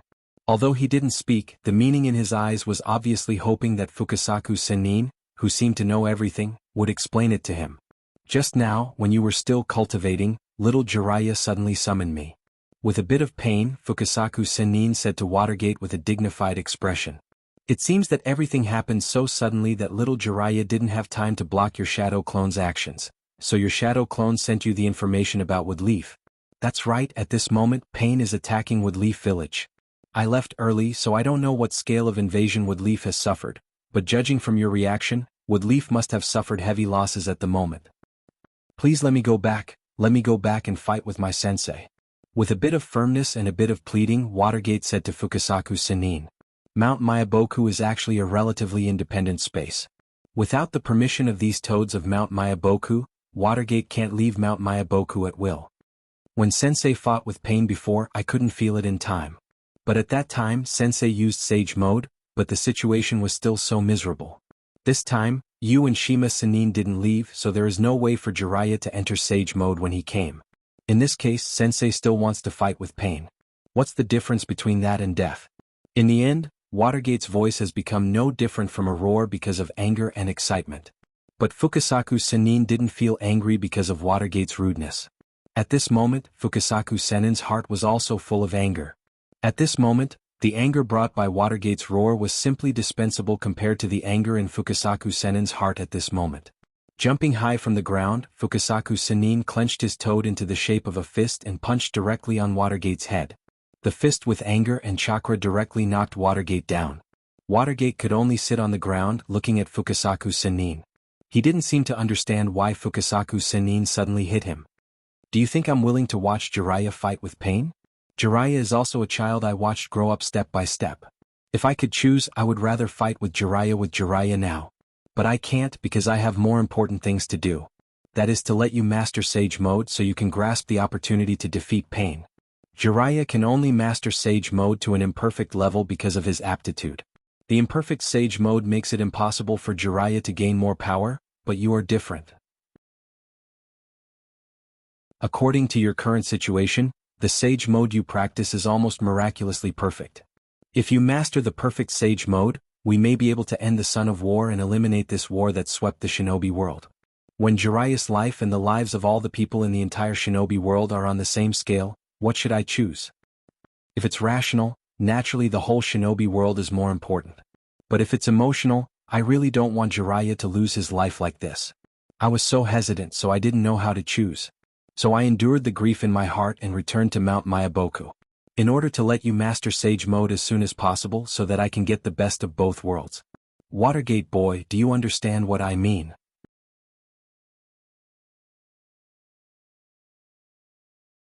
Chapter 481.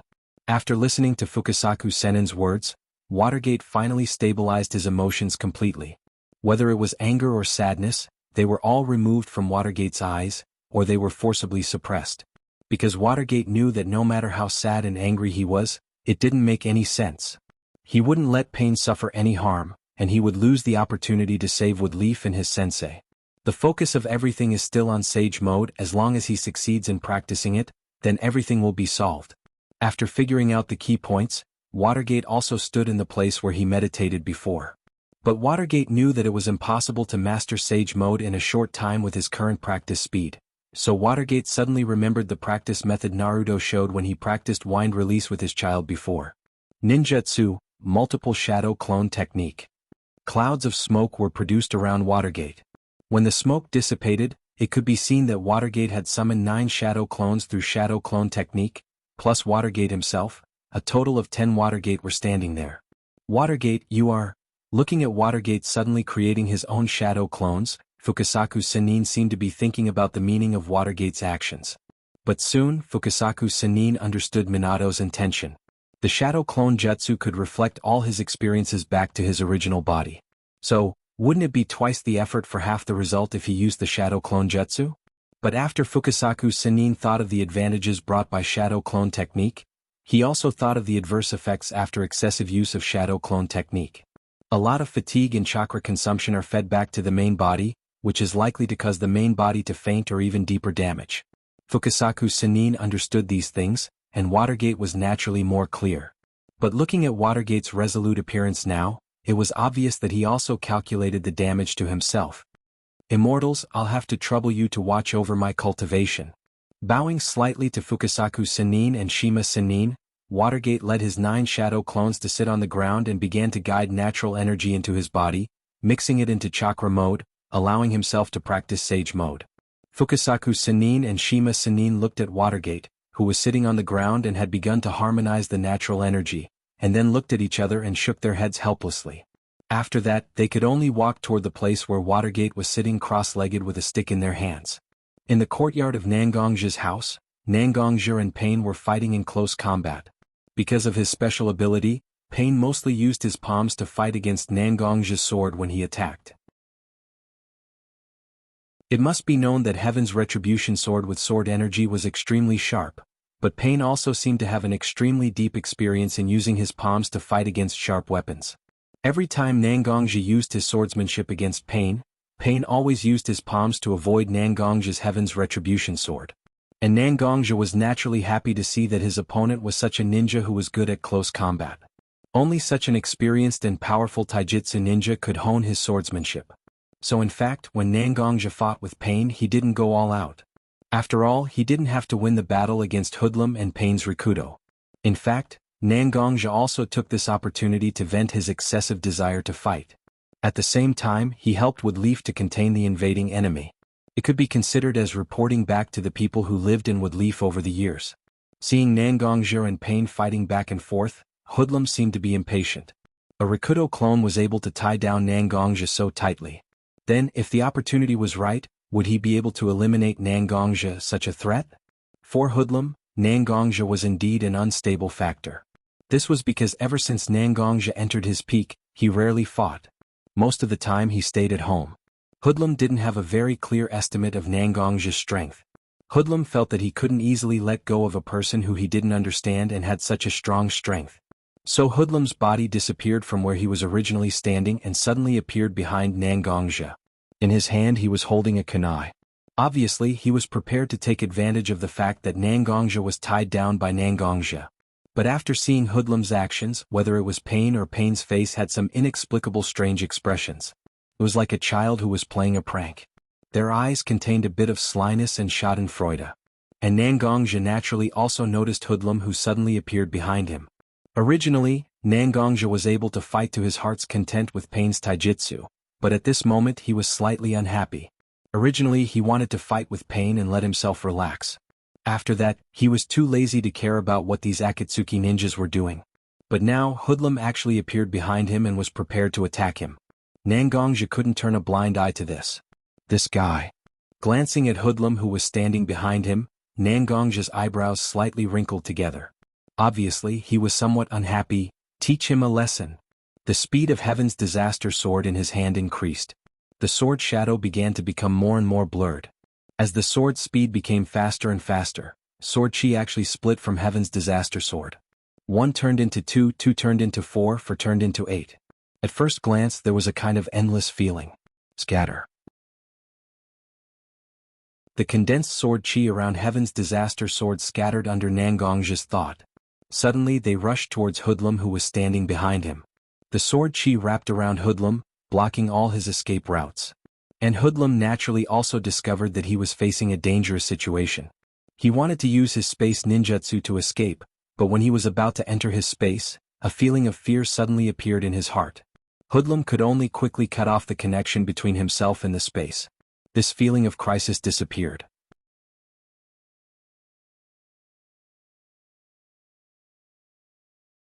Chapter 482. However, this didn't mean that Hoodlum was out of danger. After all, if he couldn't hide in his own space, he would have to rely on his own strength to resist the countless sword energy swords. Nangongja and Pain weren't sure if Hoodlum could withstand such an attack. However, such an attack was enough to make Hoodlum, who usually pretended to be mysterious, reveal some of his strength, right? Nangongja seemed to have expected that Hoodlum wouldn't be able to use his space ninjutsu in his sword energy formation. Seeing that Hoodlum was completely under his control, Nangongja divided his attention. While fighting with Pain, he controlled his sword energy to attack Hoodlum. Yes. Although it looked complicated, the sword energy swords circling around Hoodlum seemed to become restless under Nangongja's control. Under Nangongja's control, the sword energy swords began to vibrate slowly. The originally transparent sword energy swords became more illusory and filled with a sharp aura. The sword chi swords were like butterflies flitting through flowers as they attacked Hoodlum. At the beginning there were only a few swords attacking Hoodlum. With his taijutsu, Hoodlum was still able to dodge in the limited space in front of him. However, as time passed, more and more sword energy swords attacked Hoodlum. Hoodlum's space to dodge became smaller and smaller. When a sword brushed past Hoodlum's neck, Hoodlum knew that he could no longer hide his strength. Hoodlum opened his hands and 2 strange white plant sprouts suddenly appeared in his palms. After coming into contact with the air, the 2 sprouts seemed to be stimulated by something and quickly grew. After a while, the 2 sprouts grew into twigs that were about 2 meters long and as thick as a wrist. Hoodlum grabbed the 2 strange white twigs in his hands and quickly waved them. The twigs seemed to have excellent toughness. When waved at high speed, they even had characteristics similar to whips. Hoodlum waved the 2 long and thick branches in his hands in a vigorous manner. Finally, he didn't have to be in such a difficult situation under the siege of Nangongji's sword formation. However, when they saw the strange twigs, whether it was Nangongji or Pain, both of them had a strange expression. As two people who had almost touched the core of the ninja world, Nangongji and Pain naturally recognized that Hoodlum was using the wood-release ninjutsu that was used by Woodleaf's first Hokage. However, whether it was Nangongji or Pain, both of them knew that Hoodlum was using the Uchiha clan's Sharingan to cast the spatial ability. Did he combine the power of the Uchiha and Senju, the enemies of the Uchiha clan? Although they didn't know who the real identity of this person was, now it seems that it is getting more and more interesting. Seeing that Hoodlum still had room to resist, Nangongji's bad taste slowly emerged. Aren't you deliberately hiding your strength? Since you are only willing to take out your trump card when you are forced into a desperate situation, then of course I will satisfy your request and let you experience a crisis. Injecting his sword chi into the sword in his hand, a crescent-shaped sword chi rushed in the direction of Rendo. When Rendo saw that Nangongji suddenly forced him to retreat, he was very curious about what Nangongji would do next. Pain now understood that although Nangongji seemed to be full of fighting spirit, in fact, he didn't have any killing intent. What Nangongji wanted to do at the moment was to entangle the three of them and give Woodleaf a chance. Now Tendo Pain was entangled by Jiraiya, and Rendo Pain and Shirato Pain were also entangled by Nangongji. 3 of Pain's 6 paths were gone, but the remaining 3 Gikido, Jigakudo, and Chikishoto were not so easy to deal with. At least in the perception of Rendo, the other 4 6 paths doppelgangers who were not with him have not lost any of their members. In this case, even if they were entangled by Nangongji, what could they do? Doesn't it also mean that Nangongji is also trapped here? And Woodleaf has been attacked for so long, as the 4th Hokage, Namikaze Watergate has not appeared yet. Does it mean that Namikaze Watergate is not in the range of Woodleaf right now? There were only 3 Kage-level powerhouses in Woodleaf. Jiraiya was entangled by Tendo, Nangongji was entangled by the 2 of them in Hoodlum. Tsunade was already struggling to treat the wounded. As long as the other 3 6 paths doppelgangers found any information about Naruto, then he would immediately send Konan, who was guarding him, to cooperate with the other 3 6 paths doppelgangers to capture the 9 tails who could only transform into Rokubi mode according to the information column force, who had not fully opened the seal yet. In Pain's eyes, the goddess of victory had already begun to smile at him. No, he himself was a god walking in the human world. He did not need the goddess of victory's care because he was a god, right? Thinking of this, Pain looked at Hoodlum, who was trapped in the sword formation with some schadenfreude. Just as Pain was worried that Hoodlum would deliberately weaken his strength and deliberately cause a conflict between him and Nangongji, once he encountered an opportunity to weaken such a schemer, Pain was naturally willing to facilitate such a thing to happen. For Pain, the most useful thing was actually Hoodlum's cunning mind. After all, Pain was self-aware. Although he could do such a thing, it would often be full of loopholes. He was still not as skilled as Hoodlum, who was immersed in conspiracy for a long time. But as for Hoodlum's strength, Pain felt that the weaker Hoodlum was the better. As a guy who relied on his brain to make a living, if he had a sword in his hand that was enough to kill his master, wouldn't it be too dangerous? Everyone has been in the shinobi world for so many years. What kind of people haven't they seen and what kind of things they haven't experienced? It's just a simple trap for someone who is a threat to him. For Pain, there is no psychological pressure at all.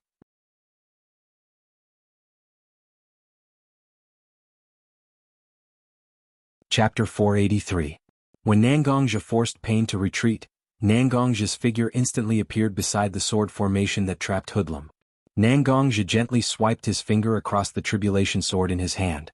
A tiny black dot of light that gave off a dangerous aura that could not be ignored rotated at the tip of his finger. Nangongji used his mind to check the dot of light that came from the tribulation sword. He seemed to find that it had stabilized. Nangongji nodded slightly and pointed his finger at the sword formation. The black dot of light rushed towards the sword formation as if it had received an order. It was like a drop of thick ink in a glass of white water. The originally transparent sword chi with a slight blue luster was now completely dyed black. If one looked carefully at the sword chi that had been dyed black, it was not difficult to see that there were traces of black lightning floating on it from time to time. This black speck of light was a strand of chi of heavenly thunder that Nangongji had extracted from the tribulation sword in his hand. The tribulation sword was a divine weapon that had been born under the heavenly punishment by chance. In the process of familiarizing himself with the tribulation sword, his grasp of the tribulation lightning within the tribulation sword became stronger and stronger. Right now, Nangongja was using Hoodlum, who was trapped in the sword formation, to try and integrate the heavenly punishment lightning into his sword chi. After all, he wasn't that proficient and couldn't integrate the heavenly punishment lightning directly into his sword chi. Therefore, Nangongja could only temporarily force away Pain, who was fighting with him, to attack Hoodlum from the side of the sword formation with his sword chi. When the tribulation lightning was integrated into the sword chi, Hoodlum could clearly feel that the attack he had to endure directly increased by a level. Every time Hoodlum's extremely hard and tough wooden stick that was condensed from chakra intersected with the sword chi, an extremely destructive lightning would be released from the sword chi and invade the wooden stick in his hand. If Hoodlum had not discovered it in time and used chakra to separate his hand from the wooden stick in his hand, the lightning would have invaded his body. After receiving 6 or 7 sword chis, the wooden stick in Hoodlum's hand had already turned from a strange white color to a charred black from the high temperature. Hoodlum sensed that the wooden stick in his hand couldn't withstand more sword chi attacks, so he diverted some of his attention to Human Dao Pain and Azura Dao Pain, who were watching from afar. His eyes flashed with annoyance. Although his teleportation ability could not be used due to the sudden sense of crisis, he actually still had many methods to resist Nangongja's sword chi. However, these methods could expose his ability, revealing this level of Mokutan ninjutsu was already the limit of Hoodlum's power. He brandished the wooden stick in his hand, shattering the sword chi that was difficult to dodge. The wooden stick in his hand also broke into several charcoal-like pieces after a crisp sound. Hoodlum looked at Pain and said loudly, "Pain, are you going to just watch like this? It doesn't matter if I die, but if your plan for me is gone, there will be a lot of inconveniences, right? You are."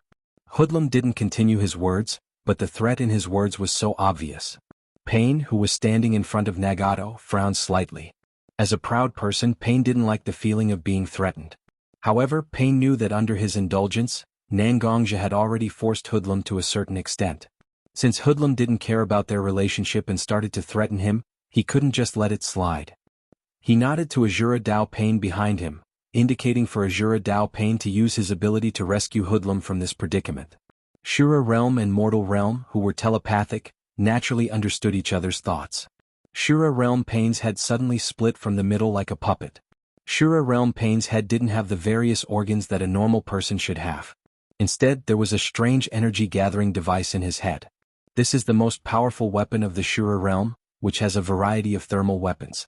This is a chakra cannon similar to a particle cannon. A large amount of energy is condensed in this chakra-gathering device. After accumulating power for a period of time, a thick energy beam shining with white light with a red halo shot out from Shura Dao Pain's head. This energy pillar rushed towards Nangongja and the sword formation that imprisoned Hoodlum at a speed that was beyond what could be seen with the naked eye.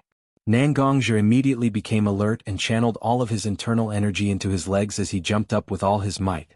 After narrowly dodging the powerful particle cannon, Nangongja returned to his senses and looked at the sword formation that trapped Hoodlum. At this moment, Azura Dao Pain's energy pillar and the sword chi sword array had formed a strange state of equilibrium. Both sides were constantly wearing down the energy contained in each other. The sword chis, sword arrays and particle beams from the particle cannons disappeared at the same time. Hoodlum's figure charged out from the shockwaves caused by the collision of the two types of energy. After Hoodlum rushed out from the shockwave, he was in a sorry state. Hoodlum's black Akatsuki robe with red clouds on it had been slashed several times. Although there was still a layer of clothing underneath, Hoodlum's skin could still be seen through some of the deeper wounds.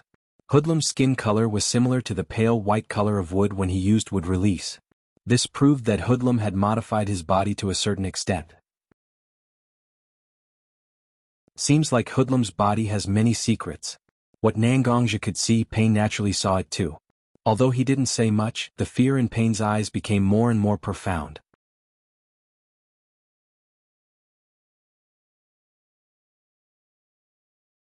Chapter 484. In the center of Konoha, the rich land that used to be bustling with traffic was now in ruins. Jiraiya and Tendo Pain looked at each other just like when they first met. However, several black iron rods condensed by Pain's own chakra were inserted into Jiraiya's body.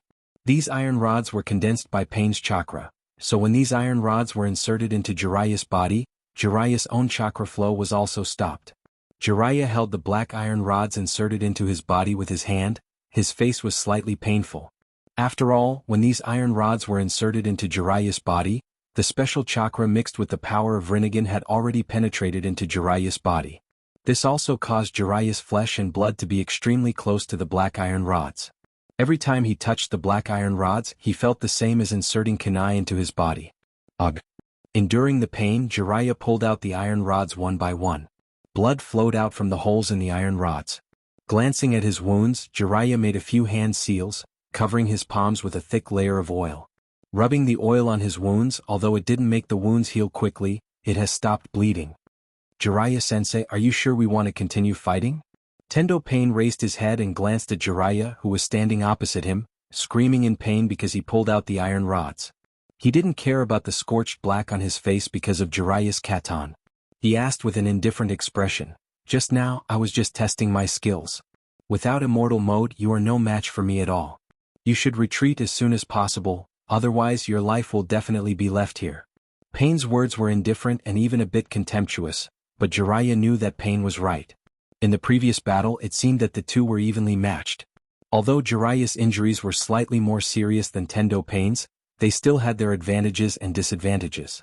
But judging from the frequency of Pain's various strange ninjutsu and the amount of chakra left between the two of them, Jiraiya has fallen into a complete disadvantage.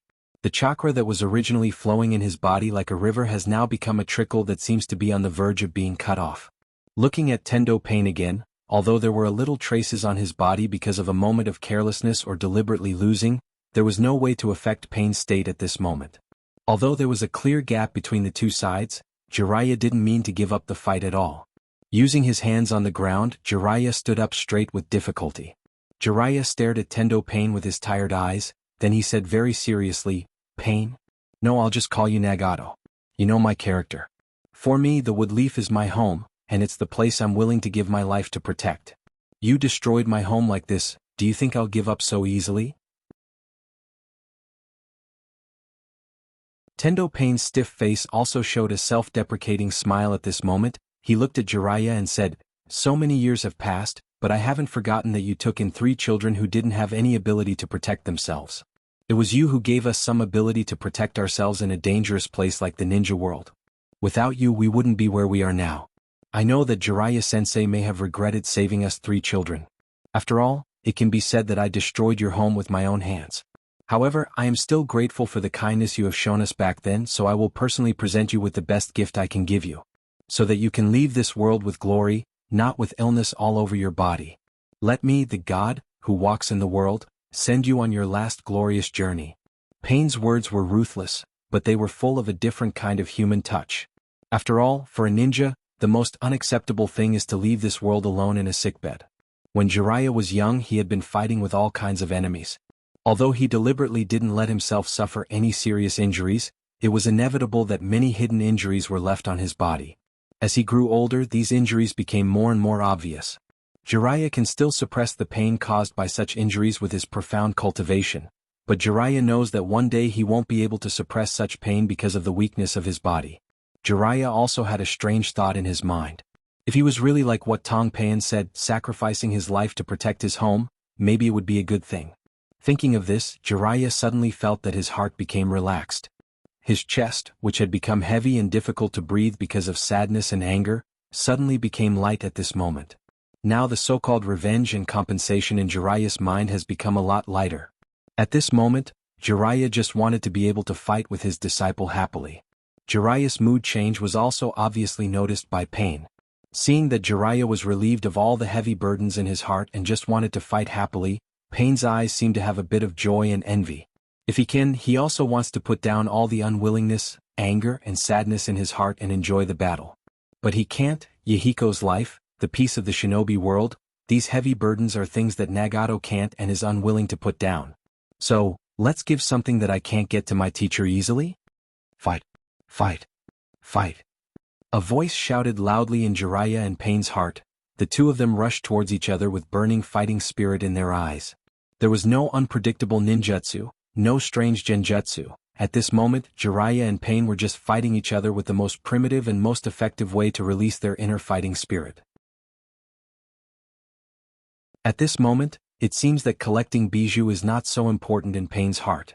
At this moment, Pain and Jiraiya only want the two of them to fight well.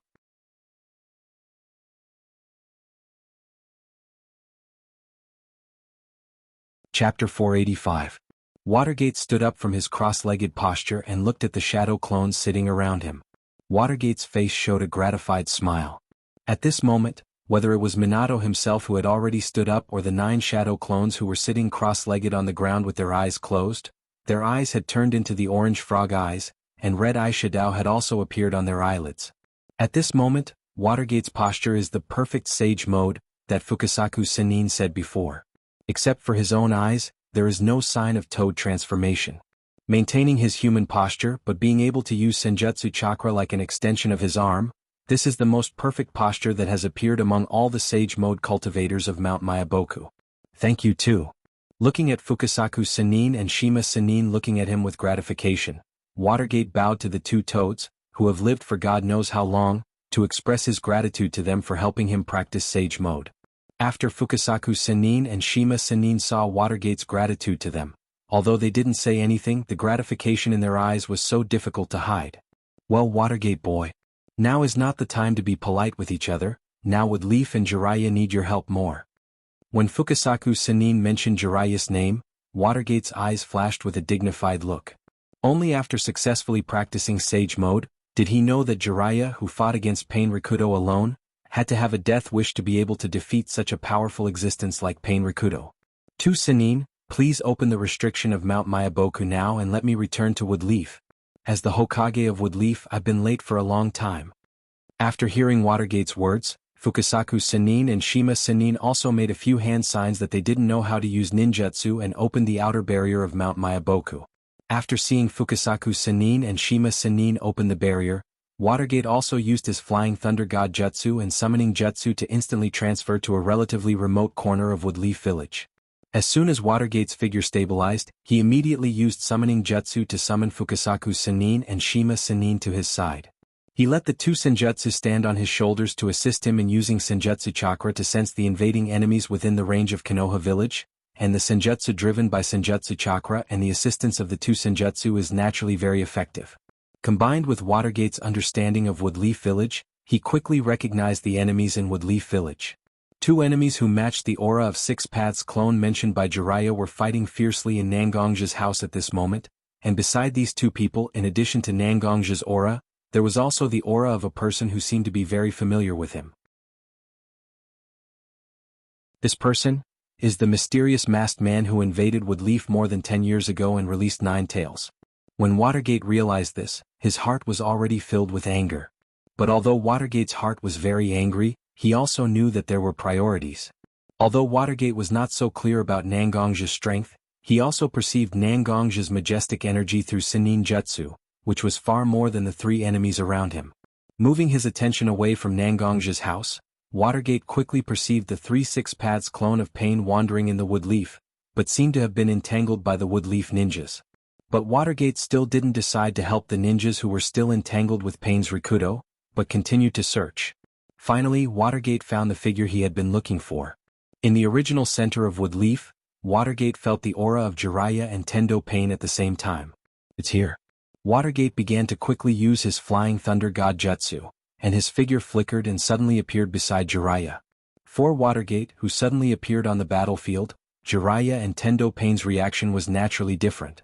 After discovering the Watergate, Tendo Pain immediately cast his own Shinra Tensei, but the target of the effect was not others but himself. In this way he quickly pulled away from Watergate and Jiraiya. Tendo Pain looked at Watergate standing opposite him with a guarded face. Because Pain was very sensitive to find that Watergate had a special aura after entering Sage mode. Watergate, who has a physical fitness and ninjutsu talent beyond Jiraiya, must be far more powerful than Jiraiya after mastering Sage mode. Watergate didn't care too much about Pain's guard against him. Because Watergate's eyes couldn't move away from Jiraiya's body at this moment. His teacher, who taught him since he was a child, was now covered with wounds. There were no less than 20 large and small wounds all over his body, which made Watergate very uncomfortable.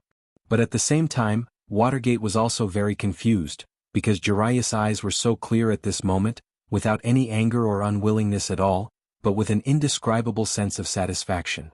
Sensei, leave the rest to me. Watergate looked at Jiraiya and said very seriously. Obviously, Watergate didn't intend to let Jiraiya continue to participate in the following battle. From the brief observation of Jiraiya's instinctive small movements just now, Watergate has discovered that Jiraiya's left arm and right leg have been seriously injured, and Jiraiya's chakra is also severely overdrawn. If he is not treated in time, his life will be in danger. Watergate called the little slug summoned by Tsunade, who had been hiding on the side and didn't dare to enter the battlefield, and put the little slug on Jiraiya's body. After the little slug talked to Tsunade, a green light with life aura was produced from the little slug's body, and it continuously flowed into Jiraiya's body. Seeing that Jiraiya had been treated, whether it was Watergate, Fukasaku Sennin and Shima Sennin, who had been standing on Watergate's shoulder, all showed a relaxed look on their faces. Watergate also finally shifted his gaze from Jiraiya to Pain, who was standing opposite with a serious face.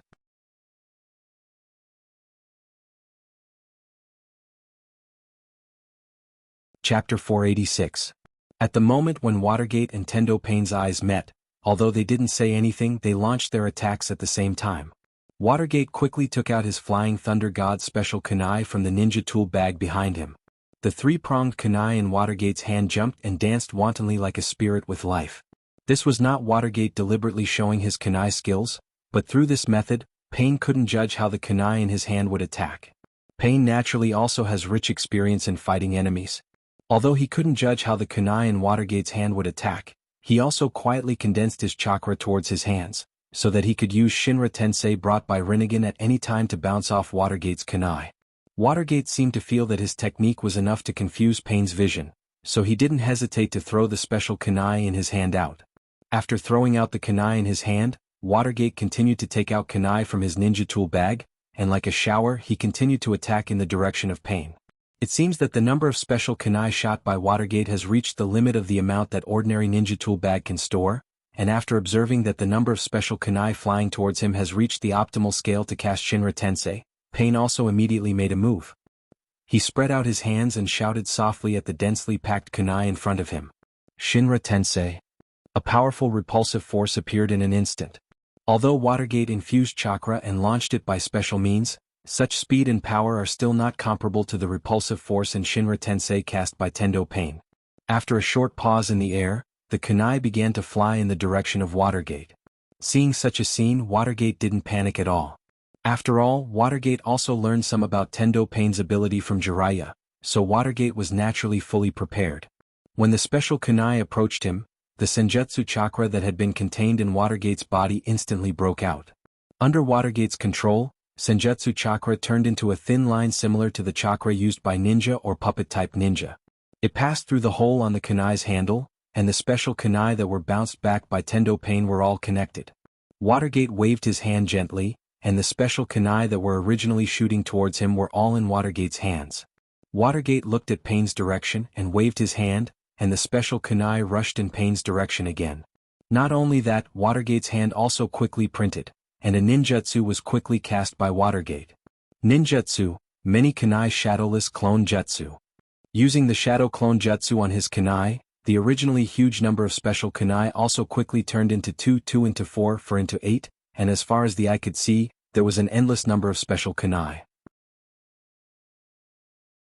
If Nangongja was also here to watch the battle, it would not be difficult to find that although the multiple kunai shadowless clone jutsu used by Watergate seemed to be straightforward and without any pattern, in fact the chakra threads that Watergate just used to control these kunai were not removed by Watergate.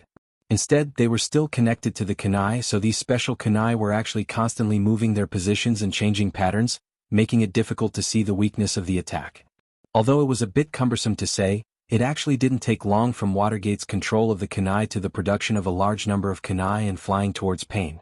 In fact, it was only 2 or 3 seconds, and because of Watergate's chakra infusion, the flying speed of these kunai was also extremely fast. It took almost less than half a second to reach Tendo Pain's side. Tendo Pain did not use his own effective Shinra Tensei to bounce off these kunai as before. Instead, he stretched out his hands and 2 black iron rods condensed from his own chakra appeared in Pain's hands.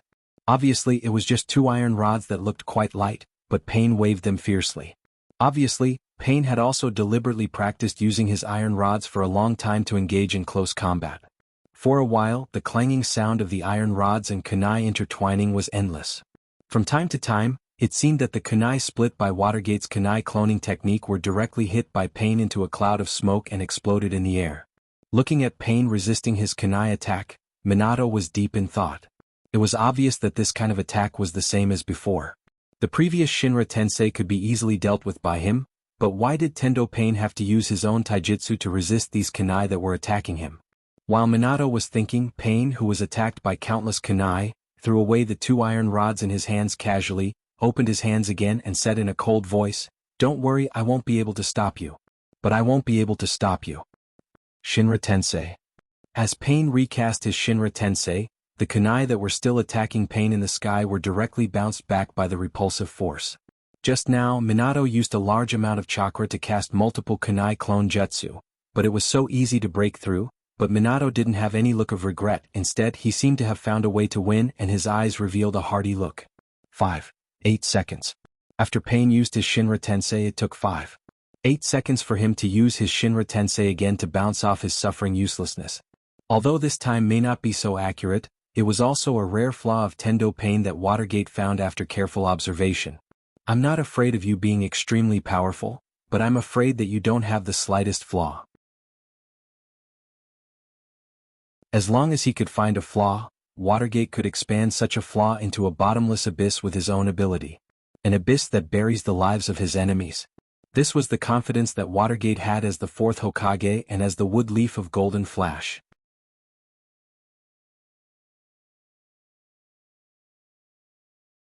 Chapter 487. A large number of special kunai were scattered on the ground. Such an attack method is not very wise for other ninjas. After all, the kunai created with a lot of chakra can't exert its full power in the face of Tendo Pain's profound taijutsu and Shinra Tensei. After careful calculation, it is actually not worth the loss. But Watergate is not an ordinary ninja, and the kunai launched by Watergate are not ordinary kunai. These special kunai scattered all over the battlefield are the space coordinates for Watergate to cast Flying Thunder God Jutsu, and a place with a large number of space coordinates is the best battlefield for Watergate. Pain also knows about Watergate's ability. These special kunai inserted in the large and small corners of the battlefield are the space coordinates of Watergate's Flying Thunder God Jutsu. Pain is also very clear about this. But Pain is unwilling to spend a lot of chakra again to destroy the battle environment created by Watergate for himself. Whether this is because of Pain's consideration of preserving his strength or because of his pride as a god, we don't know. When his battle environment and layout were completed, Watergate also nodded slightly. The test is over, so the real battle is about to begin, isn't it? Spiral Flash Super Wheel Dance Roar 3rd Style. A long and even a little funny name was spat out from Watergate's mouth, and when the first sound of this sentence came out from Watergate's mouth, Watergate's figure has already disappeared. Pain immediately became alert at the moment when Watergate's figure disappeared. Such a combination of high-speed space ninjutsu such as Flying Thunder God Jutsu and powerful ninjutsu such as Rasengan, any enemy has to be on guard. Sure enough, Watergate's figure suddenly appeared behind Pain, and in Watergate's hands were 2 Rasengan mixed with Senjutsu chakra, shining with blue light and a little green halo. Watergate just wanted to press the Rasengan in his hand on Pain's body, but Pain immediately reacted and directly jumped away from Watergate's attack, and quickly opened one of his hands in the direction of Watergate. Shinra Tensei. A powerful repulsive force immediately acted on Watergate's body, although Watergate also has the ability to resist such repulsive force for a while. But Watergate completely took such a repulsive attack as if he was not on guard, and Watergate's figure directly flew out under the influence of the repulsive force. The white Haori on his body was blown away by the strong wind, and Watergate has entered Sage mode at this moment. He can quickly cast his Flying Thunder God Jutsu with the help of Senjutsu chakra. So Watergate's body was still flying because of the repulsive attack, but Watergate disappeared out of thin air in mid-air. Pain felt like he was fooled. Watergate's attack speed just now was not Watergate's fastest attack speed. When Pain carefully thought about the scene just now, it was not difficult to find that Watergate deliberately led him to cast his Shinra Tensei. Others don't know, but Pain's heart is very clear. Although his Shinra Tensei has great power, it can only be cast with the help of the power of Rinnegan. Every time he casts it, Rinnegan needs to go through a short period of power accumulation before he can use it again. And such a power accumulation time is not long, but it is not short, a full 5 seconds. When he casts Shinra Tensei, it is equivalent to going through a dangerous period of 5 seconds. In such a dangerous period, if he was facing a ninja who wasn't that strong, he wouldn't need to care much about it, but the one standing in front of him was Namikaze Minato, whose strength was almost beyond the ordinary Kage tier, and after using Sage Mode, Minato's danger level was enough to rival those ninjas who had become legends in the world of ninja. Before Pain had time to think about it, Watergate's figure appeared again. Unlike the previous deliberately slow speed that could be detected by Pain, this time Watergate almost completely displayed his terrifying speed after being enhanced by the Senjutsu chakra. And in order to make his attack more confusing, Watergate even constantly jumped between different spatial coordinates. Even with the help of his Rinnegan, it was difficult for Pain, who was standing on the opposite side of Minato, to detect which one was the real Minato and which one was the shadow of the densely packed Minato standing around him. And even if Pain can really detect where Watergate's real body is, what can he do? As long as Watergate's mind moves, he can instantly replace the afterimages in other places. Therefore, for Pain, he can only catch Watergate's attack, or use a large-scale ninjutsu when Watergate hasn't launched an attack on himself, directly covering Watergate's real body and his afterimages completely. Senjutsu, Yin-Yang Spiral Maru. Watergate's figure jumped several times, and his real body cooperated with those afterimages to confuse Pain. Watergate finally pressed the two Rasengan in his hand mixed with Senjutsu chakra on Pain's body. At the same time when Rasengan attacked Tendo Pain, Minato shouted the name of the ninjutsu he used. Pain, who was unprepared, or even if he was prepared, he couldn't avoid Watergate's attack. When the two Rasengan attacked him at the same time, he was hit by Watergate's Rasengan rotating in two different ways. The two forces, one positive and one negative, acted on Pain's body at the same time. Under the influence of the huge explosive force and impact, Pain's figure was immediately sent flying. Just now it was Watergate who was hit by Shinra Tensei. In just a few seconds Pain became the one who flew out. However, although Pain was powerful, he was not Watergate. In the process of flying out, there was no way to adjust his body with Flying Thunder God Jutsu, so Pain's body could only directly hit a relatively large piece of debris, splashing a lot of smoke. Although his attack was very effective, Minato didn't let his guard down. After all, his enemy was Pain, the leader of Akatsuki. Although such an attack may cause some trouble to him, it was not enough to directly defeat such an enemy. You're tuning in to the Han Lee's Wuxia Adventures YouTube channel. We're so grateful for your support, and don't forget to subscribe to join us on this incredible journey through captivating stories. Your generosity through donations truly makes a world of difference, as it's the primary source of revenue that allows me to expand and enhance this channel for you. Thank you from the bottom of my heart for being a part of this adventure.